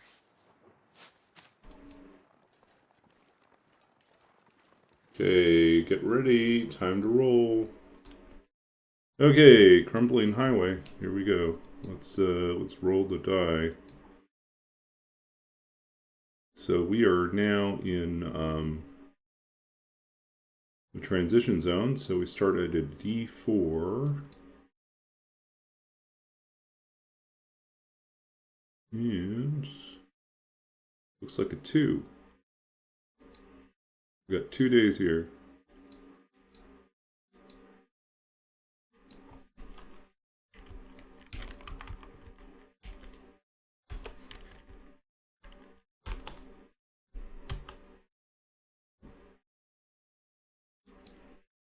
We can make that work.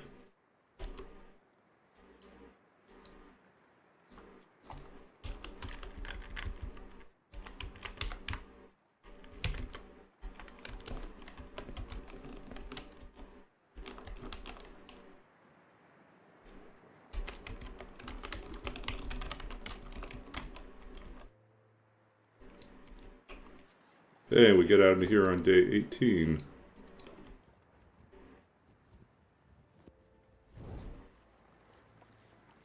Two days. We can make 2 days work.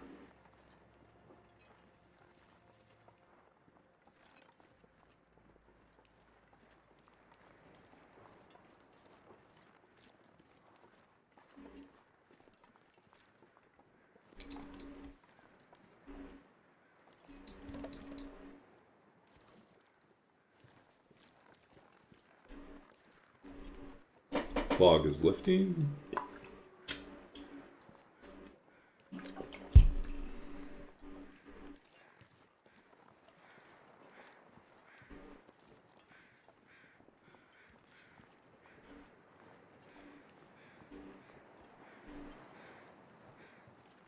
Wonder if I can drop any of this gear. If only we had a hacksaw. Okay, let's see if we can find a hacksaw in the mine. But let's finish looting this area here.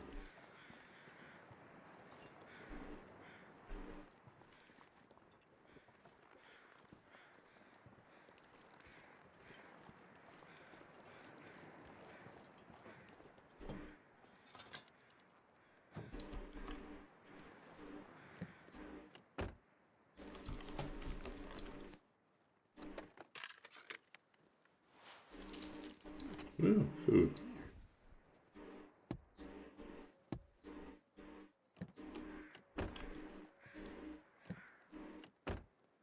Nothing.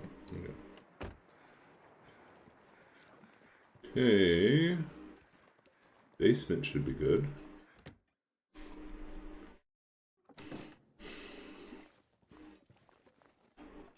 No fuel.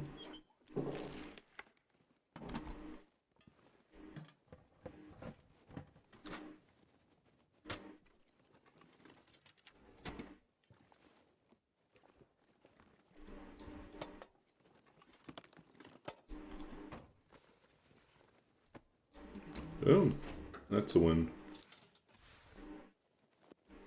More cloth.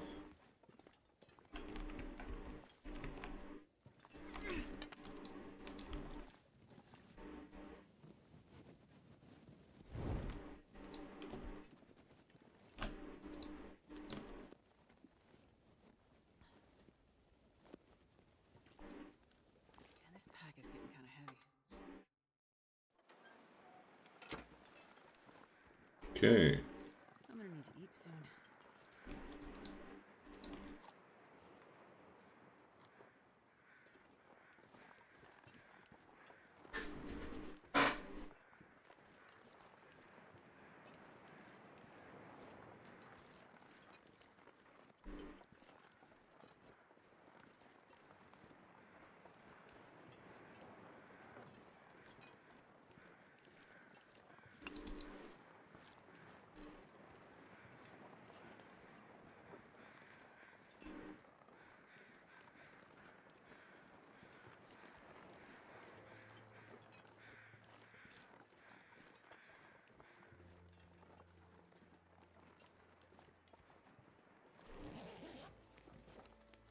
I'll take it.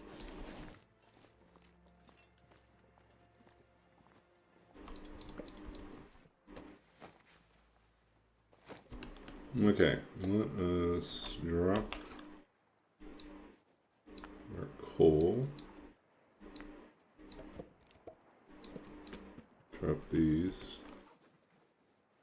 Might as well drop this one too.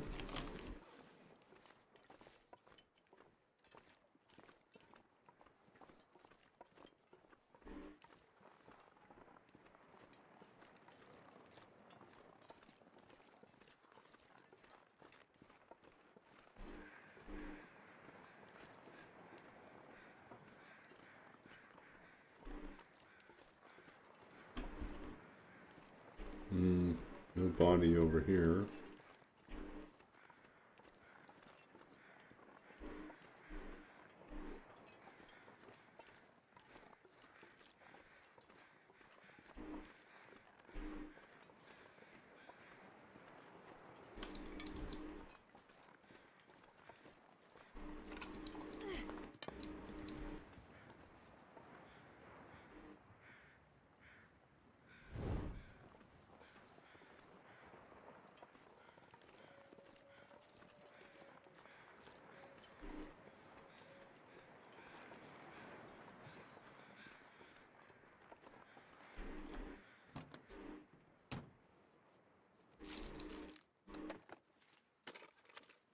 This will come in handy.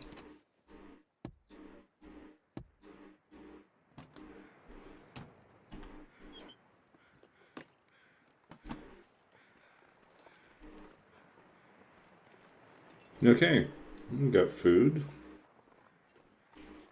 Now to really search our way through this place.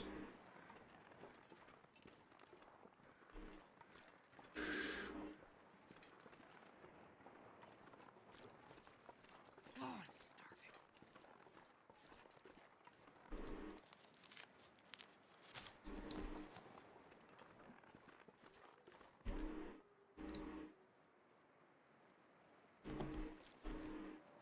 Okay, we're just gonna get ready to lose our well-fed.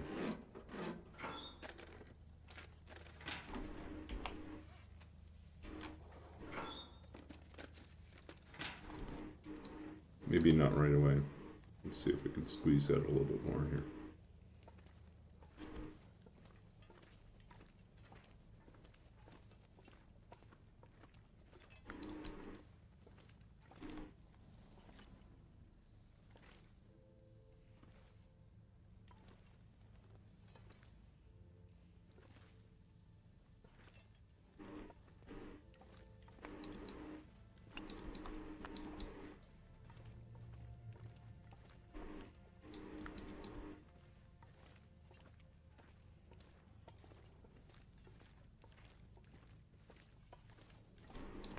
Not sure I can carry much more.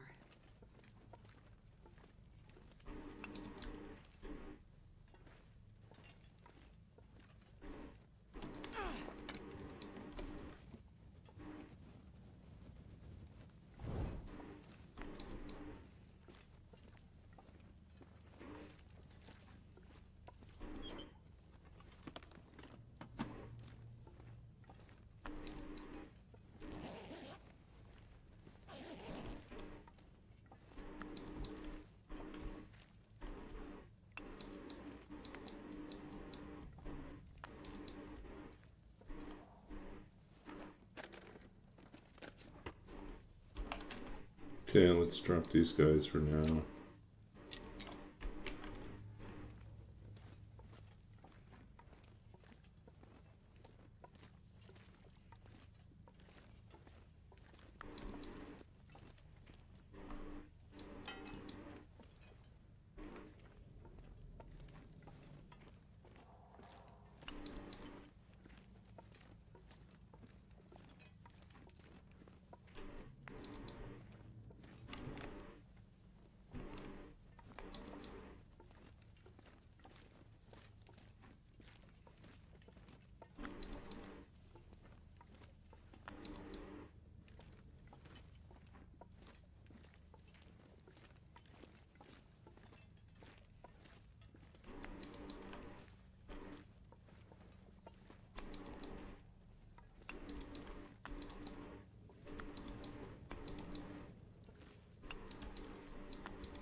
I could eat a horse.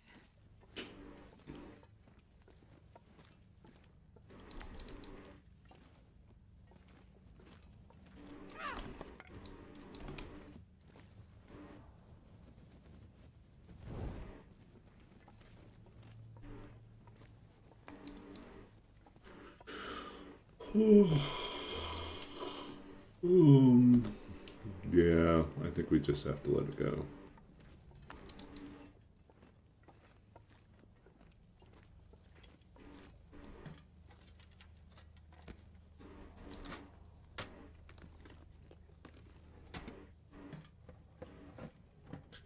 Hope nobody needs this anymore.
Okay. Should probably bed down for the night then.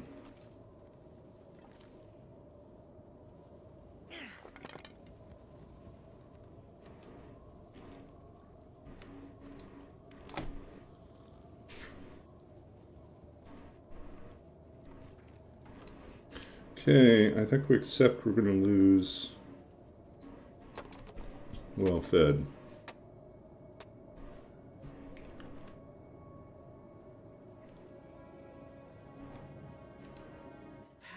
and too heavy to carry.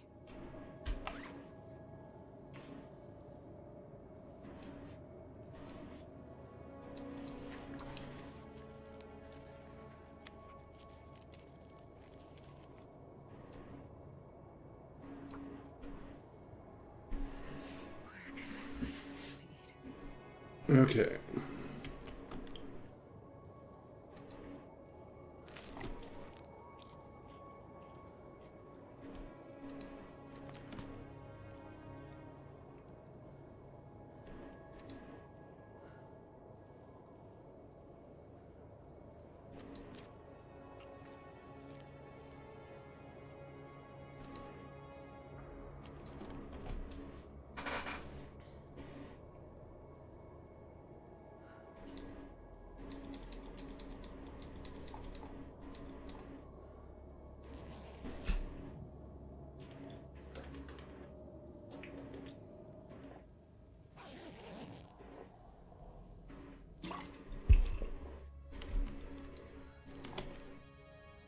Okay. God, I could eat a horse. Almost day 17.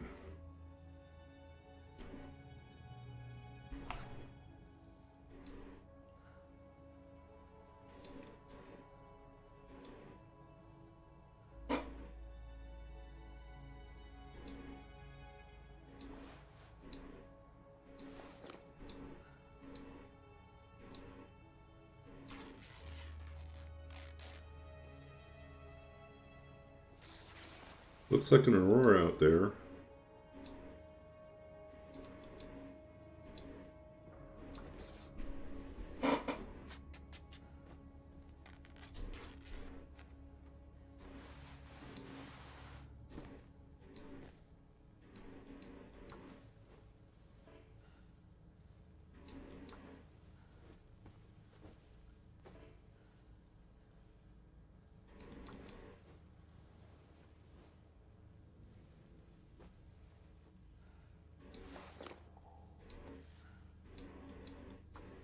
die if I don't get some food soon.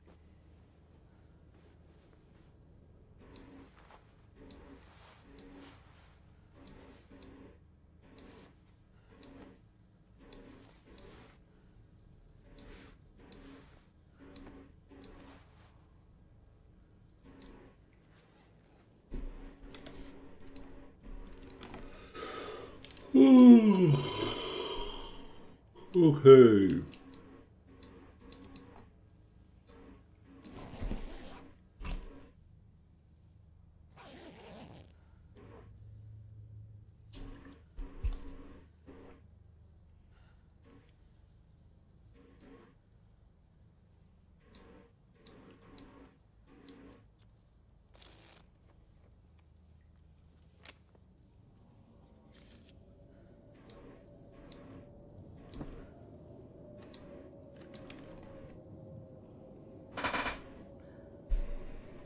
Okay, we are now officially on almost day 17.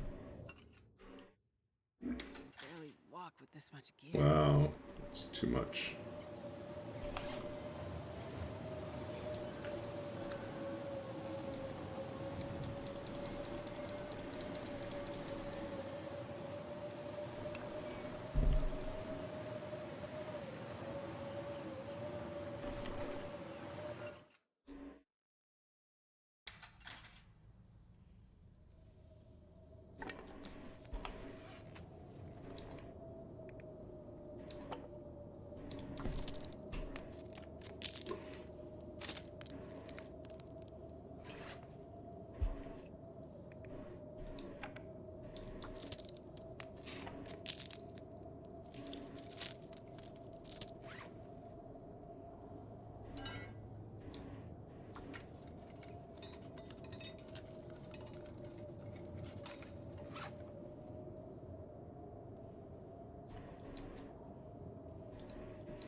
No,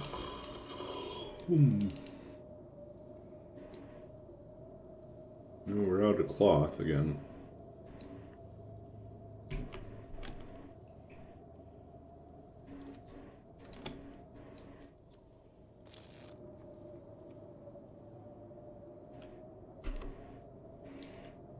17. Okay, so we're officially halfway through our time here. 1 out of 2. I wonder if I can drop any of this gear. Oops, 18.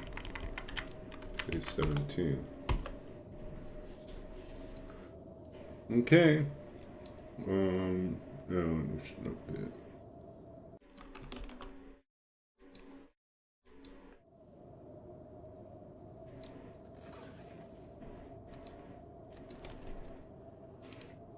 Okay, we'll read one poem and wrap up. Let's re-enter for the save.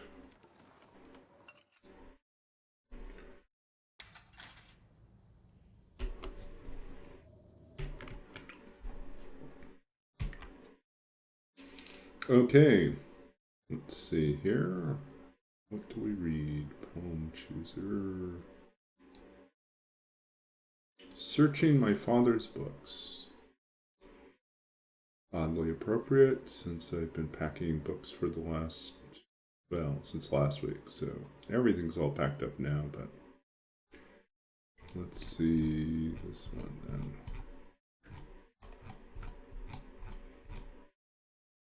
Okay. So this is not in my first 2 books. This is probably going to be in the 3rd manuscript, 3rd book. Searching my father's books. I find he has traveled lightly, covered much ground, but left no more than the sparest of lines, a scribbled note cribbed from professors past, their stories also ended, the road carrying on. More than wild beast he leaves a faint trail, a mark here, a path blazed among the trees, his passing almost invisible.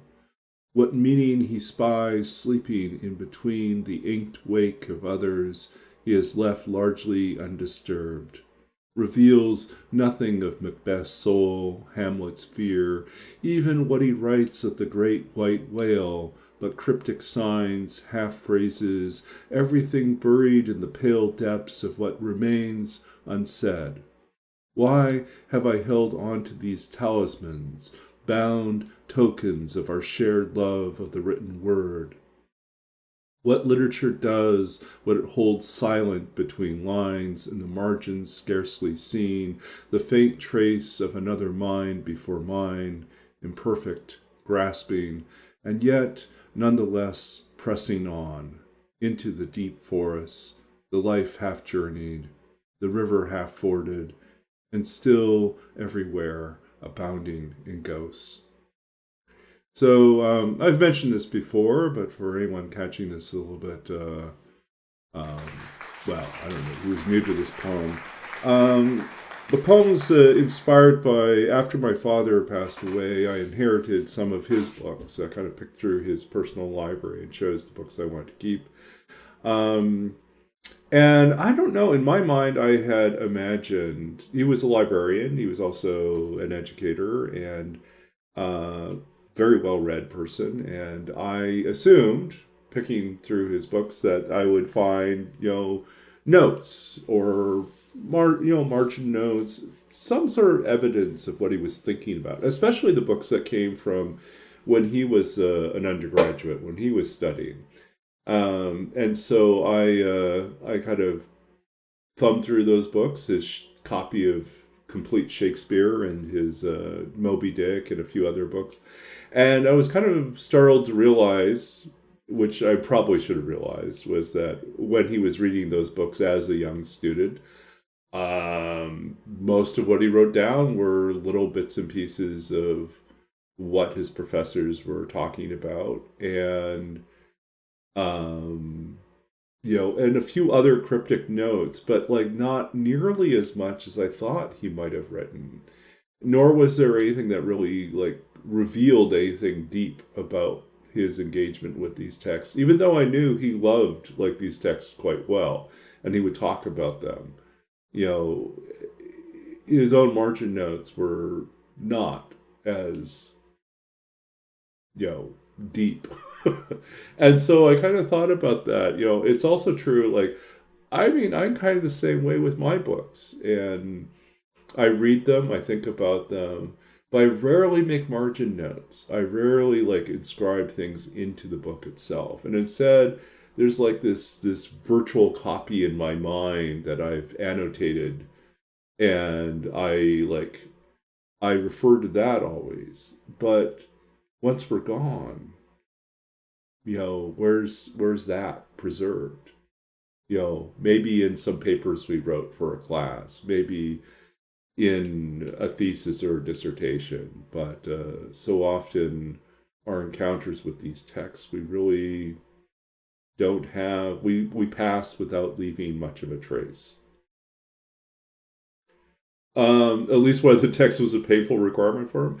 I don't think so. I know he really enjoyed Shakespeare.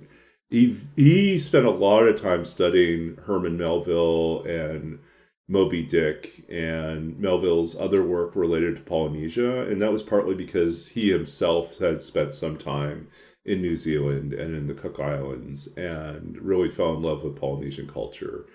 So I think he felt something of a bond with Melville's writing that had to do with the South Pacific. So I know he would reference these things, but yeah, it was interesting that the books don't have nearly as many notes as I thought they might have. But I don't know why I thought that would be the case. So yeah, when you inherit a book,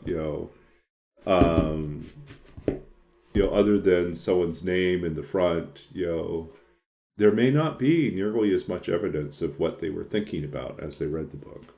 So. Yeah, I don't think he wasn't the type of person to hold on to books that he didn't care for. So, yeah. So, anyways, that's us for tonight. Let's go back to finding someone to raid, and I will probably.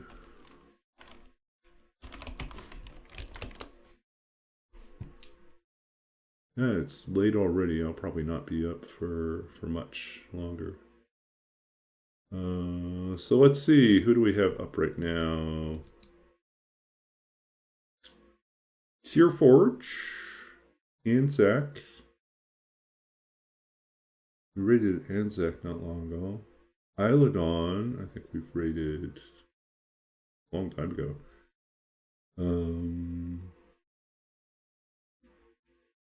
Anyone new? Anyone we haven't? Okay, so who should we go? Tierforge.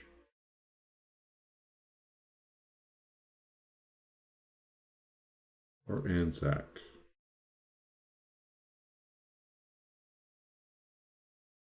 Okay, yeah, so we will...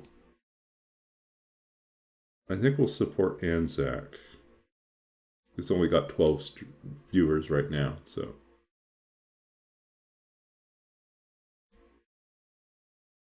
Although Anzac is actually a bigger streamer who does usually, I think